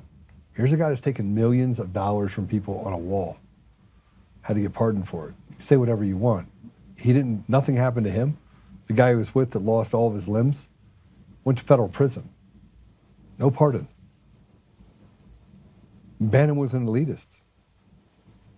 Oh, he went to jail for contempt of Congress. Yeah, you gotta boost his street cred, right? Yeah. I spent time in the Middle East and Africa. I broke bread with people you would call terrorists. It's a different world. I talk badly about jihadis here in the United States who can't assimilate or treat people well. The same way that I would go over there and I would talk badly about foreign policy that kills my brothers and sisters. And just so you know, I don't care what country you're from. Man, if you're God's children, I will treat you like a brother. I will stand in front of you. Make sure that someone doesn't take a shot at you. But it's true, the emperor has no clothes. We're in a really bad place right now in our country. But you saw all those people that talked. And I'm not criticizing President Trump openly. I'm saying right now, Mr. President, you be judged by the company that you keep. And we're in trouble. The MAGA movement's being split apart by the very people that say they're here to help. And Bannon, man, I haven't even gotten to the other stuff that I have on him specifically. It's pretty crazy. I mean, the worst words we can hear are, I'm the government, I'm here to help, right? And like I said, the government. Yeah, and it's our responsibility, right? You're right, Joe, is that, you know, the president of the United States has to be careful of the company that he keeps. But unfortunately, we're seeing a lot of that company is more interested in staying elected and staying in office, waiting him out for another 2 years, make sure we get nothing else done in this country, make sure we're not putting America First policies first. And we as citizens have to make the decision of whether we're going to remove them and replace them. I mean, it's going to take several election cycles. It's not going to happen overnight. But if we don't do it, the Democrats are going to.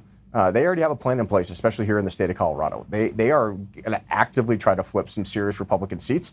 Like I said, we already lost multiple school boards, and that's just child's play.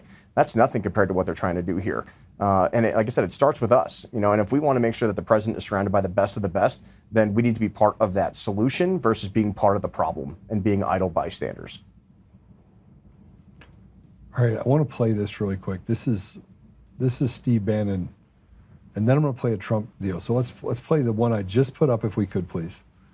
That I just put in there. This is Steve Bannon talking about the case of the globalists for the last 30, 40 years being wrong. I'm gonna show you what's happening. There's a shift and a break. President Trump, I'm not sure he can see it, that you create conflict in the minds of Americans. A confused American is an easy American to take over by incident. Yes. A single incident can change the direction of somebody in the United States as far as what they think. A single incident. Because there's too many points by which they can dilute their opinions. And President Trump is losing ground when it comes to decisions he's made. Mm-hmm. And by the way, I don't think Jews versus Jewish, I support people. I'm just not going to give you any money, right? So you do whatever you want in Israel, right? Except for you don't get to kill people in a country that's not yours. And Gaza doesn't belong to you. But I want you to see this, what Bannon has to say. The theory of the case of the globalists for the last 30, 40 years is just wrong. It's dead wrong. And it has weakened this country, and as importantly, weakened the citizens in this country. And this is what we were going to go to the religion of globalization, and we were going to ship all the manufacturing out of the United States that was too low value added, and we were going to ship it out of the United States. That's the excuse they did use. What they wanted to do was to get to countries with lower wage cost, no social safety net, and no environmental concerns. So it could turn China into a dumping ground and poison the entire environment of the world. Okay, now play this Trump and on with Ingram, please. Republicans have to talk about it, Laura. And does that mean the H-1B visa thing will not be a big priority for your administration? Because if you want to raise wages for American workers, you can't flood the country with tens of thousands or hundreds of thousands of foreign workers. You also do have to bring in talent. When we have plenty of talented people here. No, you don't. We don't have talented people here? No, you don't have certain talents, and people have to learn. You can't take people off an unemployment line and say, I'm going to put you into a factory where we're going to make missiles, or I'm going to put How did we ever do it before? Well, I'll give you an example. In Georgia, they raided because they wanted illegal immigrants out. They had people from South Korea that made batteries all their lives. You know, making batteries are very complicated. It's not an easy thing and very dangerous. A lot of explosions, a lot of problems. They had like 500 or 600 people, early stages, to make batteries and to teach people how to do it. Well, they wanted them to get out of the country. You're going to need that, Laura. I mean, I know you and I disagree on this. You can't just say a country's coming in, going to invest $10 billion to build a plant, and going to take people off an unemployment line who haven't worked in 5 years, and they're going to start making missiles. It doesn't work that way.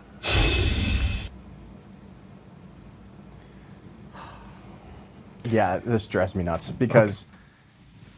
And there's two. Sorry, I was muted. Sorry, that was all of World War II. That's who Rosie the Riveter was. Yeah, exactly. And I think there's two sides of this. One, I will say that our public education system is garbage, and we definitely have Americans who can't add without using their iPhone. 100% that exists. That doesn't mean that Americans aren't willing to learn and get into the trades. And as a blue collar worker, like I'm a proud union guy. U.S. Steelworkers 12477, right? Like I grew up my entire life as a blue-collar guy. I was born in New York, grew up in New Jersey. My dad taught me how to take apart cars. My grandfather did the same thing. And even now, I spin a pipe wrench and wear steel toe boots and a hard hat every day, right? But the problem is that we do undercut American wages with illegal immigration.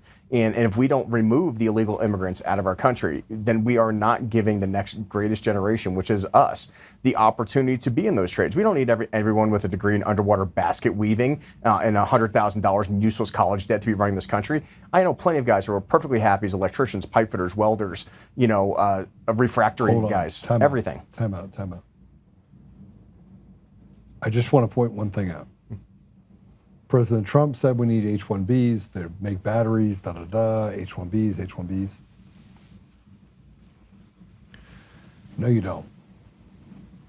You got plenty of people. Correct. If someone can come here from South Korea, and this is why I say that MAGA is being split up from underneath its base.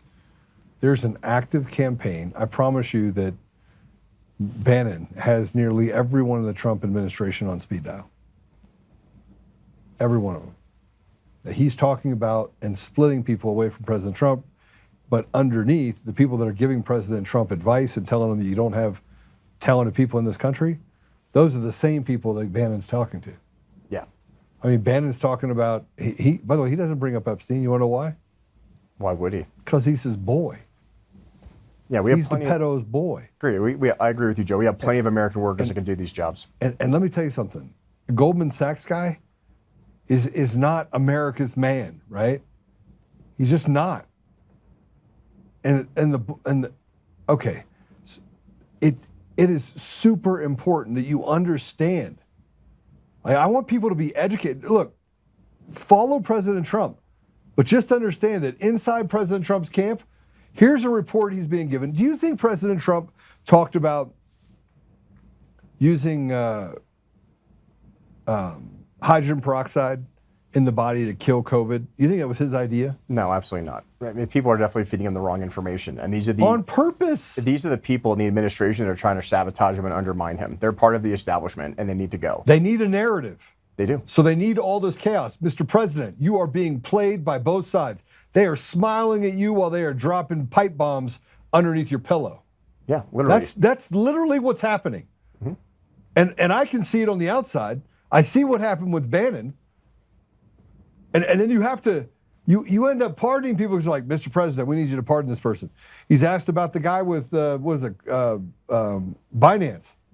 He goes, yeah, I don't know. I never met the guy.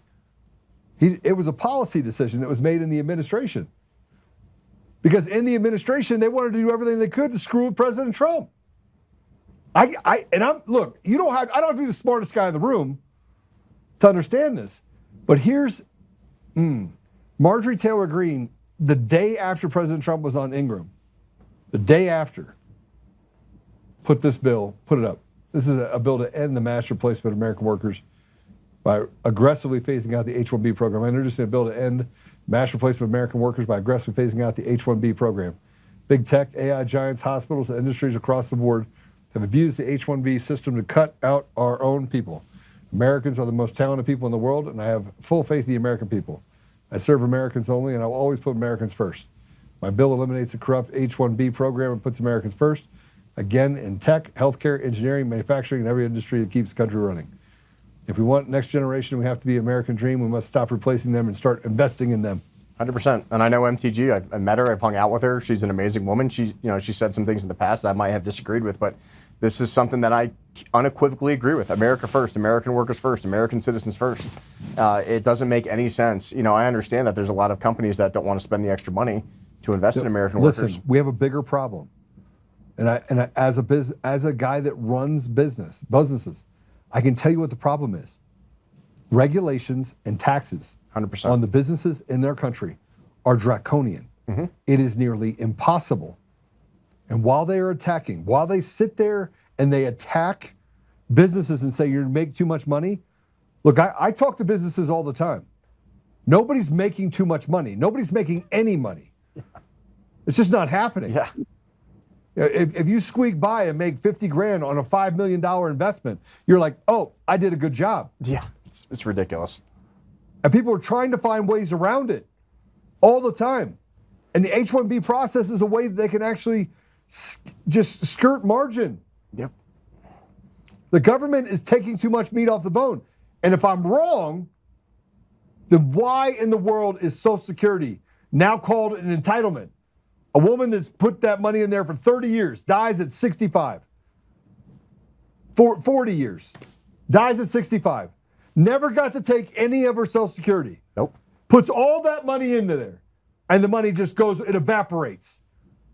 And the government goes in and it raids that money and says, we need new tollways, we need new property tax. And by the way, our education system is shit. 100%. And you think it's bad in the suburbs where you got, Mama PTO talking about, oh, Simeon, we need to make sure we put in gendered, whatever, queer ideologies.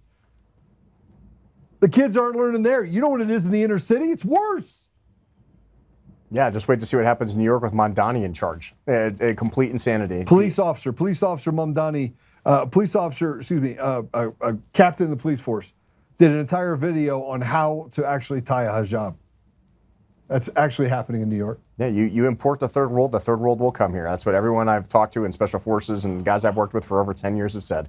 Yeah, if you're an immigrant and you want to assimilate to American culture and you want to become an American citizen, that's one thing. But these people have no desire to assimilate to American culture. They want to take your job, they want to take your money, they want to put you under Sharia law. If you don't believe me, look at Dearborn, Michigan. Look at Minneapolis. Look at Ilhan Omar. I don't understand. Like, it's right in front of your face. And all the time I spent in the UK and Ireland and stuff, it's there. And they don't have guns. And they're about ready to take their great-great-great-grandfather's armor off the wall and start stabbing people with broadswords. They're in it. Yeah, they're in it. Guys, listen to me. We are in the most dangerous time in the history of the United States right now. Tommy? Yeah. Yeah. No. What I'm saying is like everything we're looking at, from the people feeding him shit to whatever. I guess the reason I don't have much to say is because I think it's pretty much you pull the fire alarm. You use the military to do snap elections in every city of every state. You broadcast it live, do it same day, seal up the border, do it at the cost of the military, deport all of these. And if anyone says there's an issue, say this is national security, say it's no different than World War II with internment, it's going to be very vicious. People are lying to you. Okay, well, throw them in jail. Like, it's going to be brutal, but if you don't do it, we're going to have brutality in a longer drawn out fashion. So that is my 2 cents is you have to go in with a chainsaw. It's just like what it is. How is election day not a federal holiday yet? Like how? And forget even that. That is like it's so many levels below. Like pure insanity. I was like, you get dead people, holidays. Why can't you have one for the American people? Show me what $1 trillion DOD does. Show me what Fort Meade's been cooking up. No, but that's what I'm saying. Is like is insane. Okay, well then 1/10 of that, 100, whatever. But my if you want to do this stuff, there is no simple answer. There is the complete mobilization. The same way that when we want to go to the moon, we don't bring over people who can learn how to go to the moon. No, you blast up the science programs. To be fair, there was Operation Paperclip. We did take a bunch of Nazi scientists and take their technology. And if there are more, bring them in. Bring in ones who can add. Don't bring in with a 50 IQ.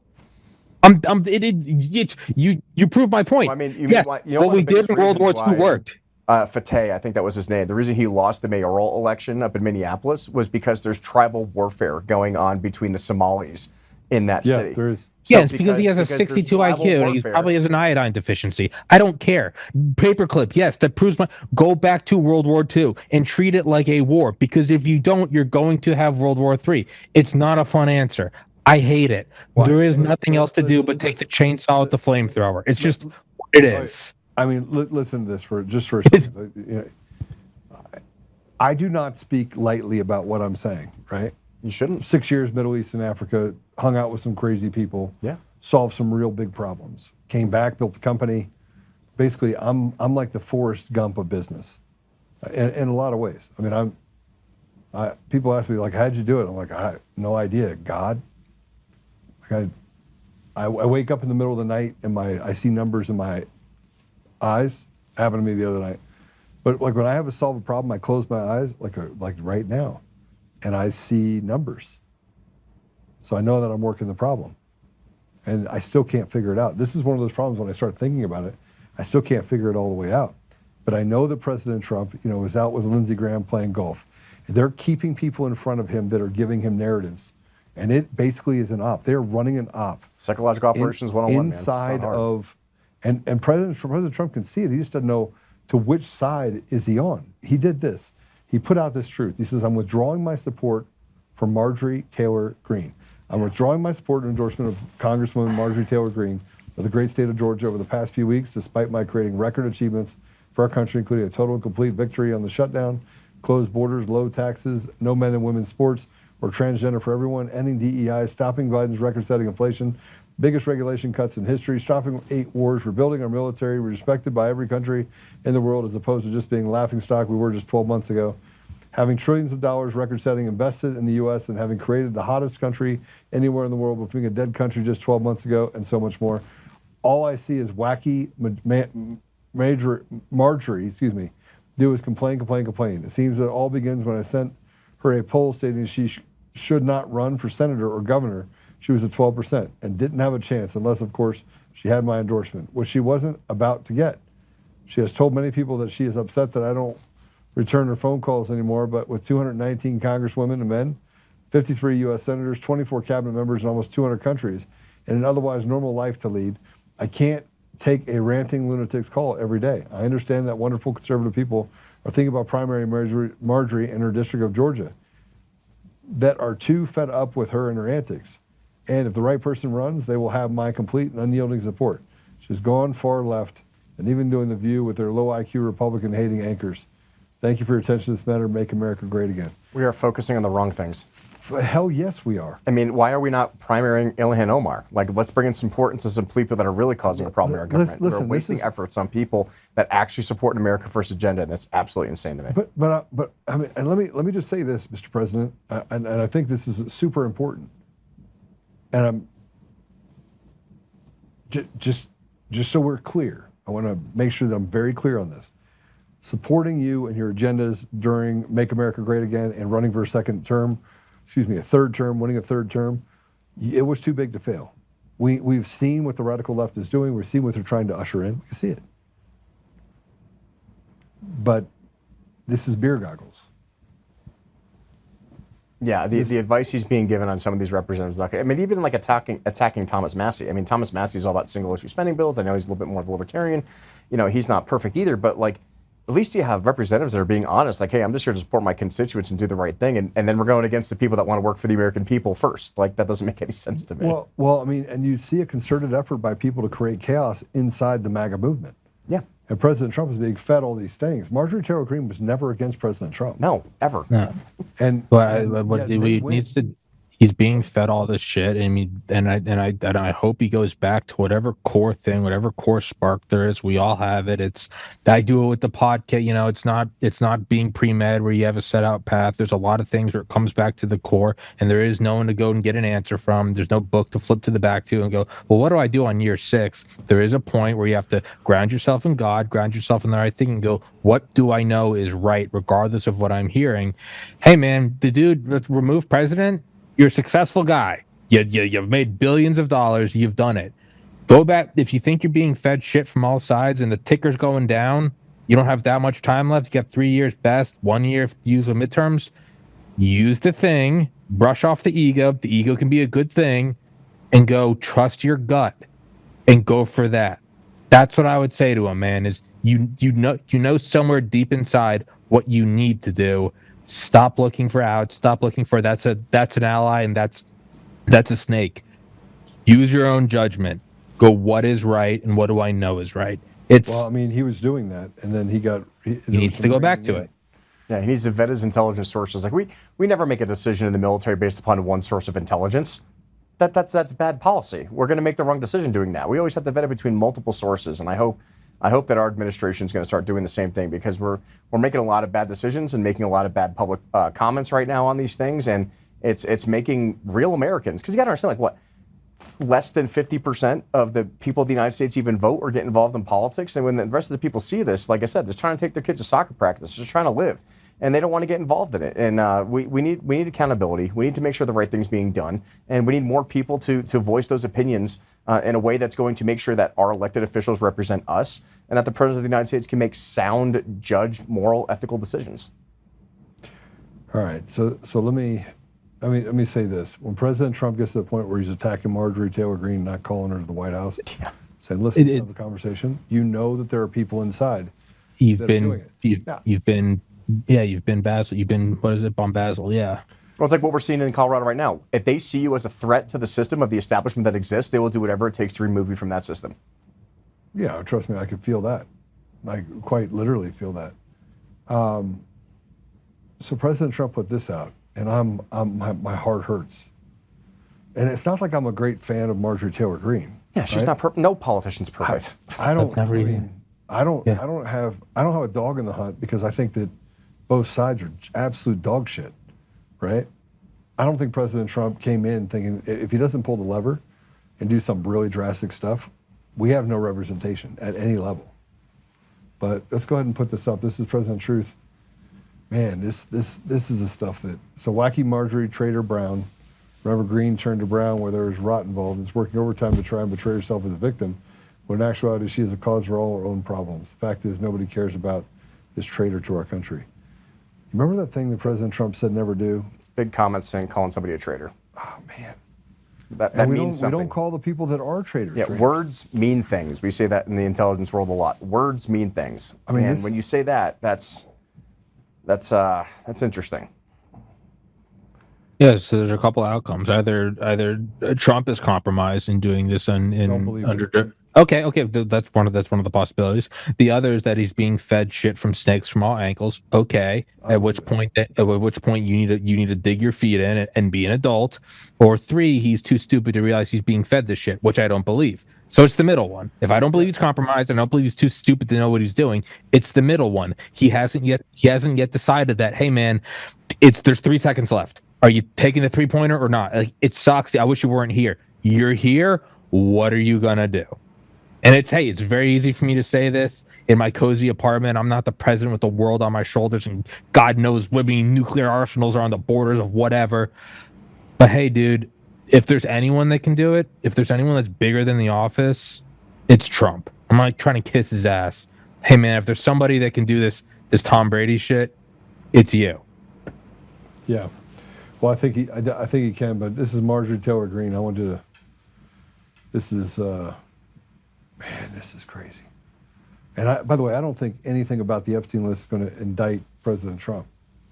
But you're seeing the wheels come off the bus, and MAGA's getting ripped to pieces. Yep. It's losing its identity, and the left is. It's almost a non-contention in this upcoming election. Like, people think like Trump endorsements are going to help. They're not going to help anywhere in most of these states. Yeah, they're just not. Let's go ahead and play it. I stood with President Trump when virtually no one else did. Campaigned all over the country, spent millions of my own dollars helping him get elected. And I think that's incredibly important. And I do support him and his administration. And I support them in delivering the campaign promises we made to the American people. His remarks, of course, have been hurtful.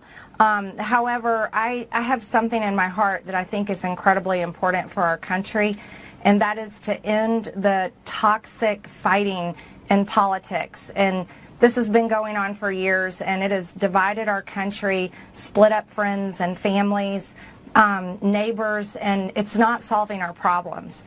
The most hurtful thing he said, which is absolutely untrue, is he called me a traitor, and that is so extremely wrong. And those are the types of words used that can radicalize people against me and put my life in danger.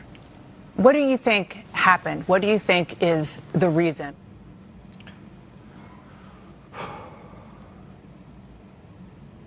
And it's going to continue to divide people, and this is not what we need, especially with such important midterm elections coming on.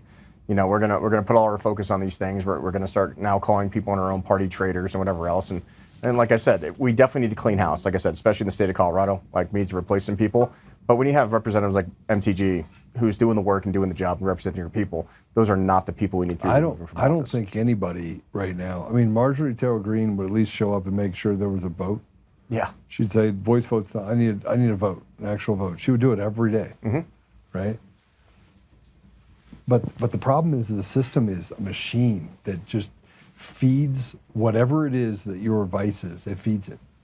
Doesn't matter what it is. They'll feed it.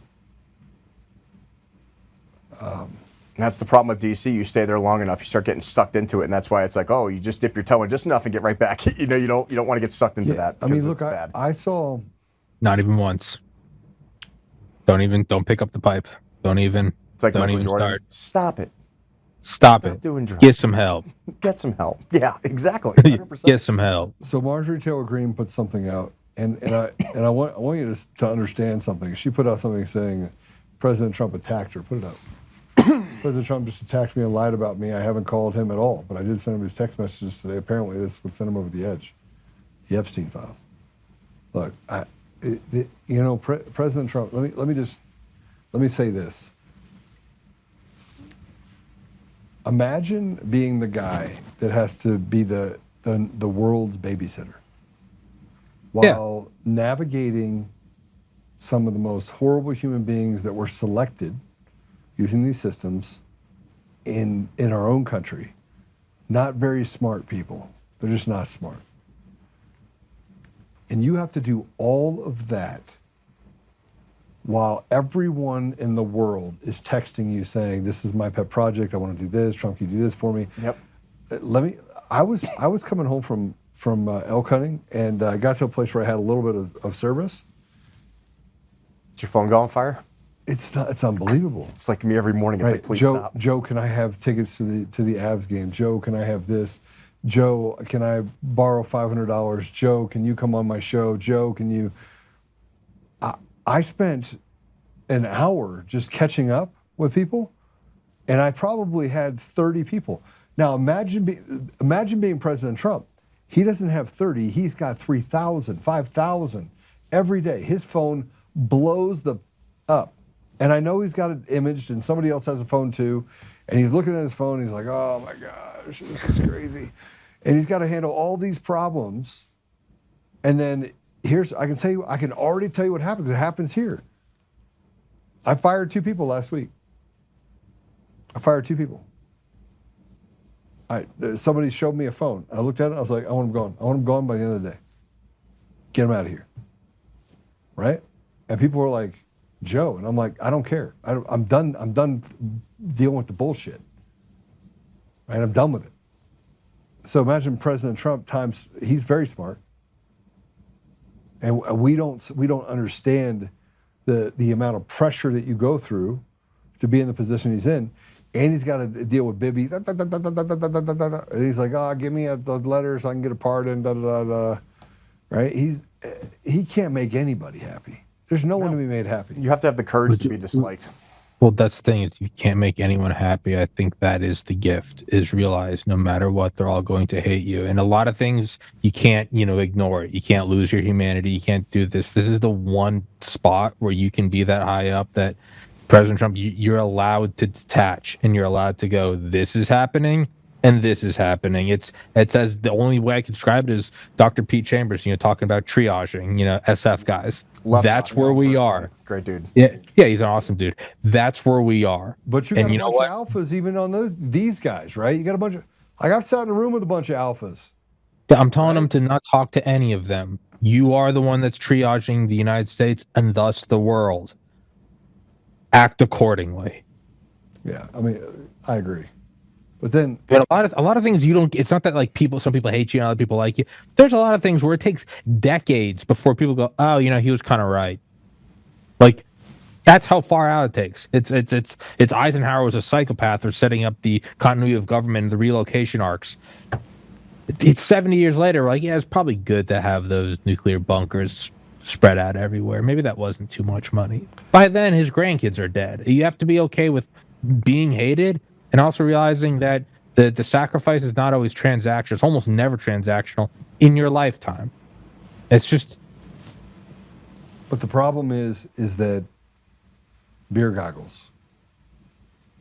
You've got people in there that are just, there's a grip on our country. And look, you could support Israel. I don't have to agree with everything President Trump says. Sure. I don't, or does, for that matter.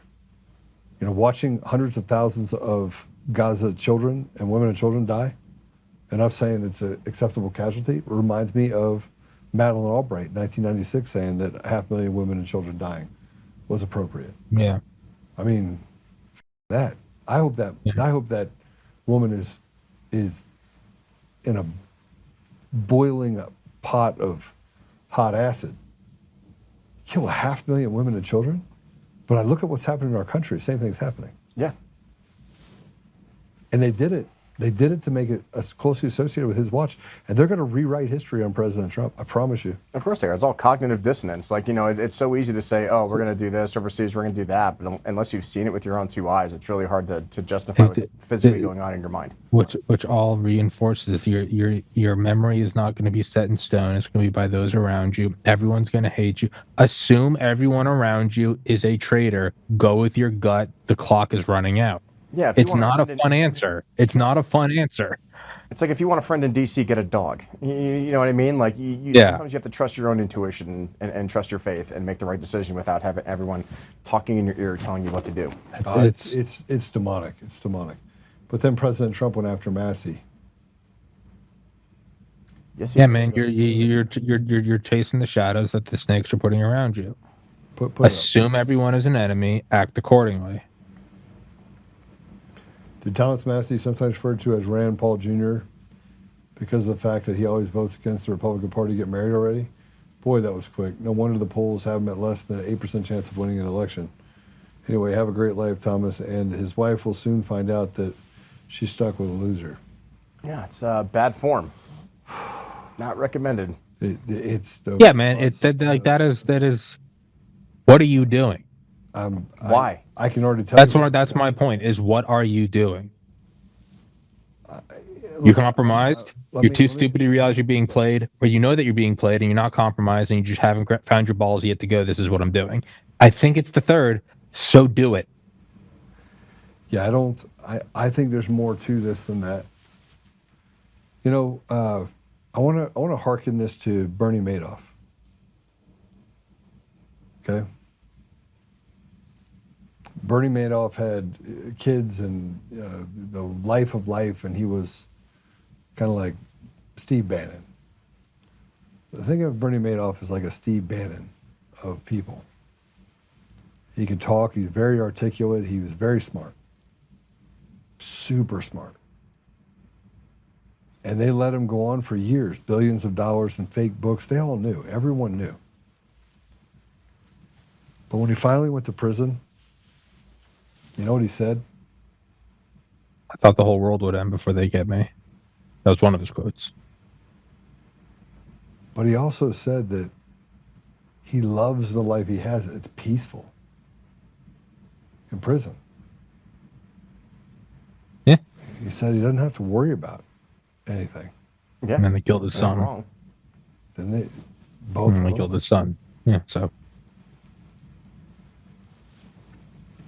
And so I want President Trump to. I mean, he imagine how much of a peaceful life you don't have. He doesn't have a peaceful life.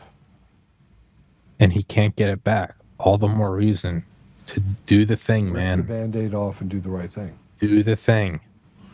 And he said what he said on Air Force One like a month ago. I've never heard him say it before. I'm actually nervous about heaven. The fact that came out, that's the tip of the iceberg. For him to say something anywhere remotely that vulnerable tells me that's something on his mind.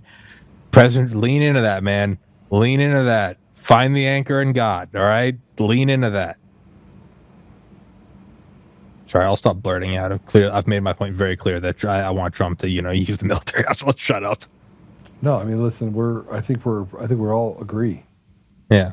Adam agrees because he's still in the military, so he's like, yes. Yeah, I'm all for the National Guard. Like I said, there's the posse comitatus thing, and there's regulations and stuff, but we can do it the right way. I'm not asking you to verbally endorse what I'm saying. You have a lot more responsibilities than me. Yeah. Nor am I going to. Yeah, exactly. There's a process and procedure. Yeah, and do it the right, moral, ethical way. So President Trump put that out, and right after President Trump put that out, Laura Loomer.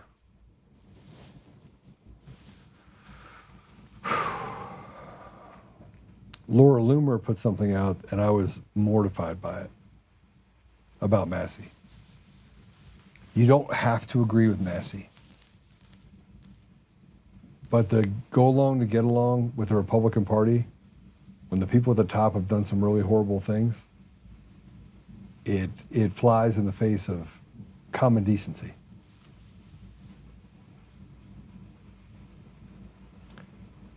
I don't know how you can go after. I don't know how you can go after President Trump the way that they did. I was pretty upset over it. But Laura Loomer said, serious question and serious answers only. How did Rep. Thomas Massey's wife die? Is there a police report? Is there an autopsy? Why is there such a mystery? I'd like to know. I find it so bizarre, and why I always have, now that there's a much younger woman in the picture. And it was a picture of him and his new wife. Yeah, I mean, of many years.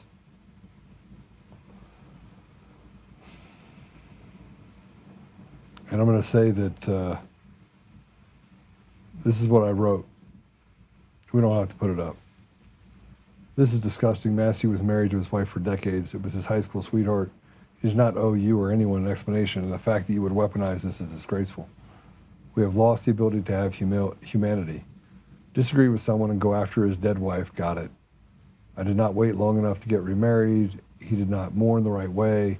He did not. The narratives are astonishingly what I would expect from people who lack courage and character. Pathetic. Do better, Laura. The next day, and people basically told me to shut the F up. And I bring this up because, look, I'm the first one to fight. Yeah. I like to fight.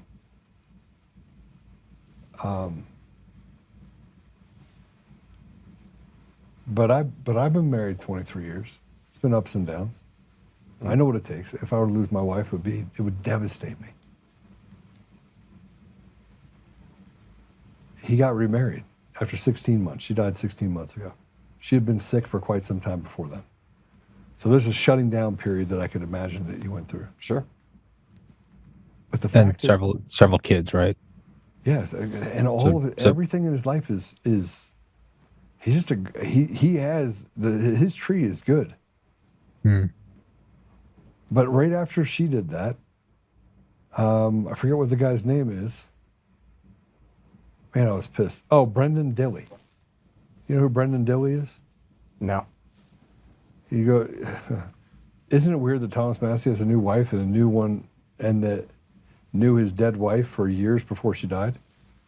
Now his much younger wife tends to be his dead wife's animals. Now his much younger wife tends to his dead wife's animals as if they were her own, and sleeps in her bed, etc. She only died 16 months ago, and after 30 years of marriage. That was actually said on social media. Yeah, man, these people are demons. They're demons from hell. This is our side. Yeah. Attacking Massey. Know them by their fruits. Throw them out.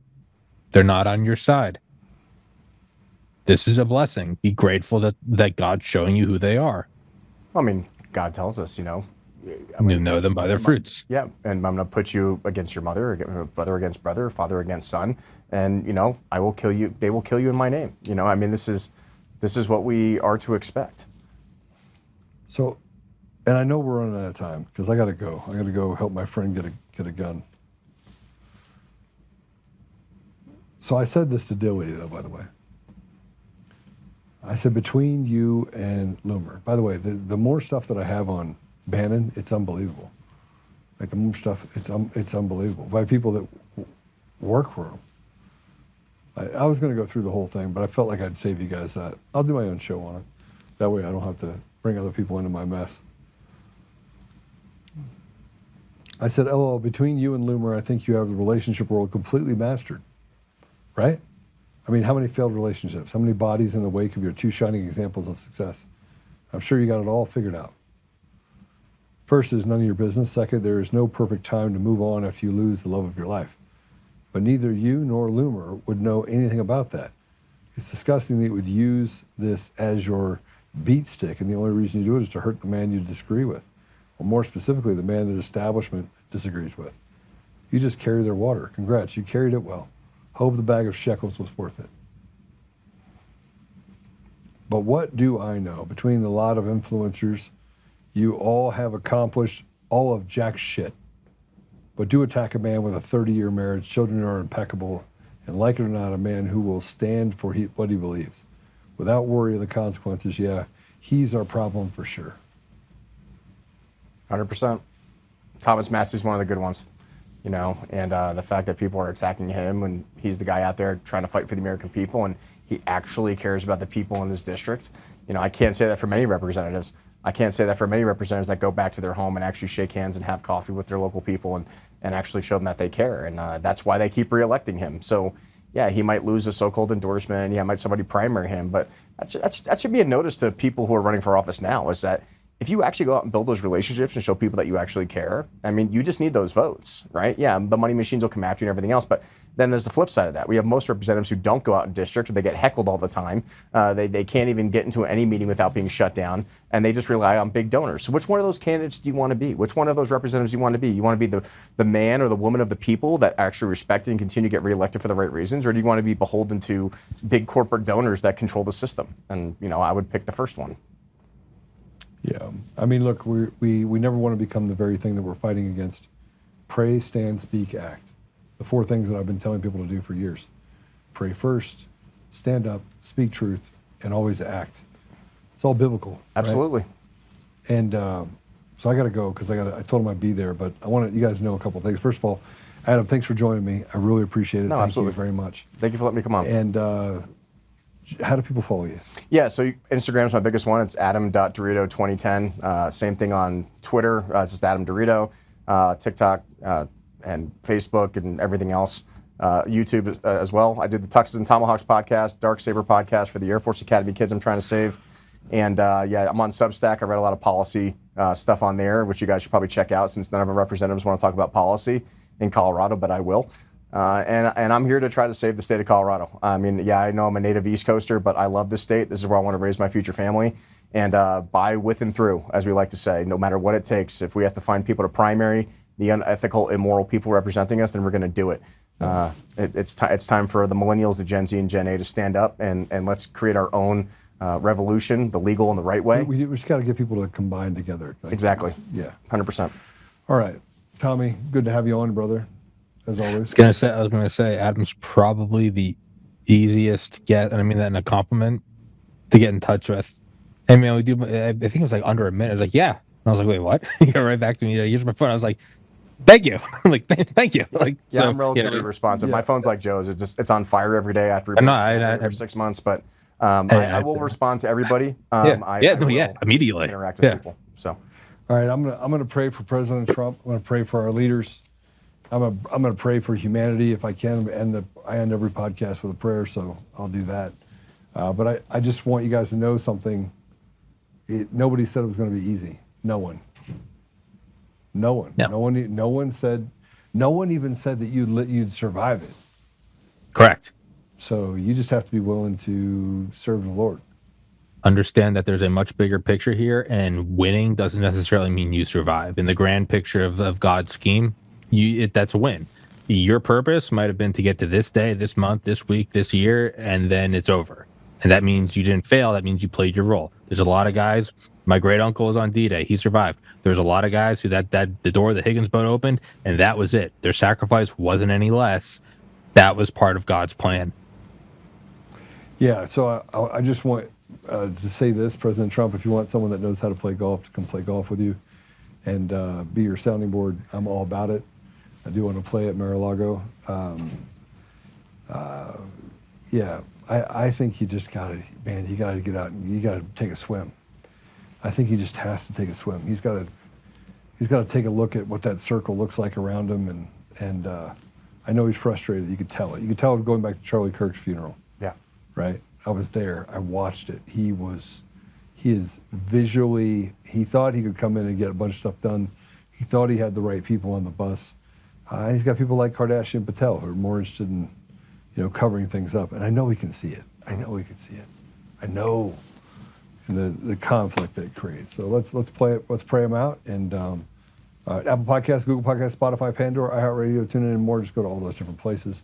You can find Tommy as well. Tommy goes live before I do. And, you got to hit the share button. You got to be the ones to be the ambassadors of truth. I want to thank those people that have been pushing out all the cuts that we've been putting out there. Hate mail has increased, which is really good. I know Spotify took down an extra 415 episodes. Sorry, can't do anything about it. I'm just going to continue to fight there. Let's see what else we got in the comments. Thank you, Joe. You need to tell Tommy we did not go to the moon. Tommy, we did not go to the moon. I apologize. Yeah. If you think we did, we didn't. We did not go to the moon. Sorry. Yeah, other than that, I love type of humor. Me too. Chris, hope your job started well. Hopefully everything's good. All right, let's pray.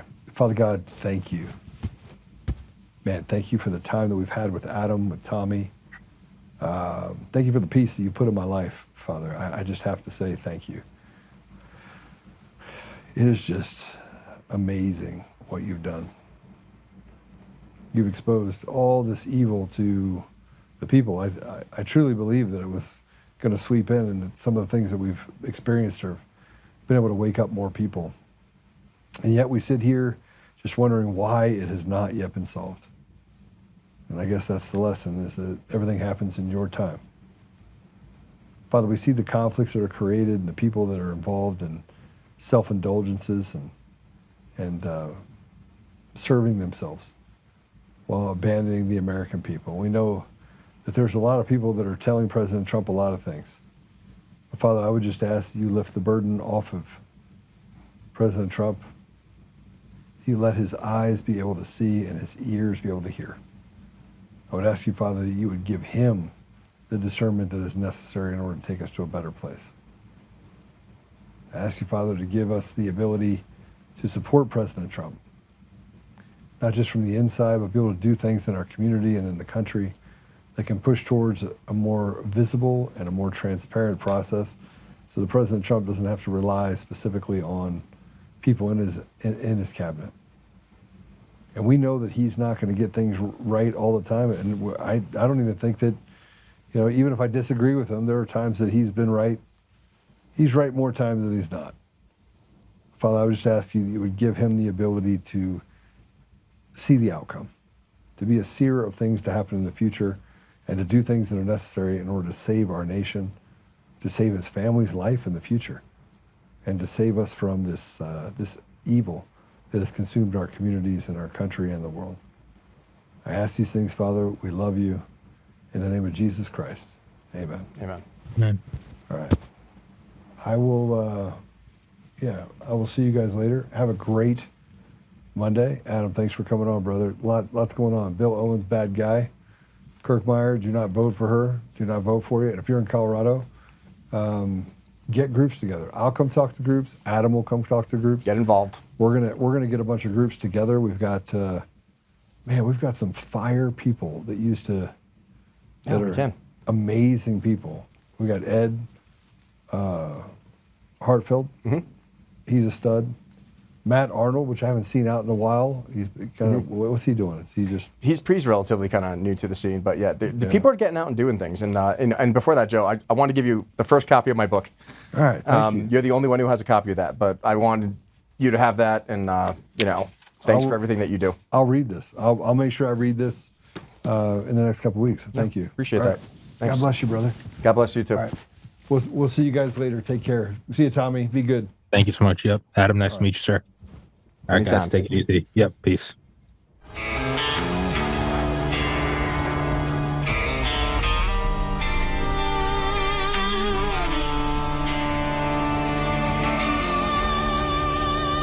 Rise up untamed in the heart of the fight where the wild ones roam. Joe Oltmann's calling, bringing truth back home. From conservative daily to this untamed fire, we shatter the silence, lifting spirits higher. No chains can hold us, no lies can prevail. Authentic and fearless on this rugged trail.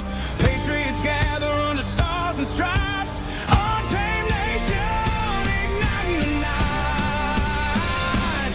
Untamed nation, let the truth roll out in this land of the free. Standing proud from sea to shining sea, we won't back down. Catch the fire, wear the crown. Untamed nation, it's our battle song, motivating hearts where the brave belong. Yeah, untamed and wild, forever strong. Play it again all night long.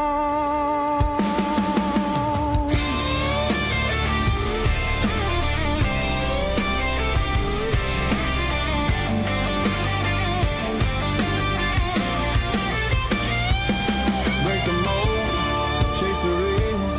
No more games, time to heal. Joe's voice leads the untamed crew. Truth matters through and through.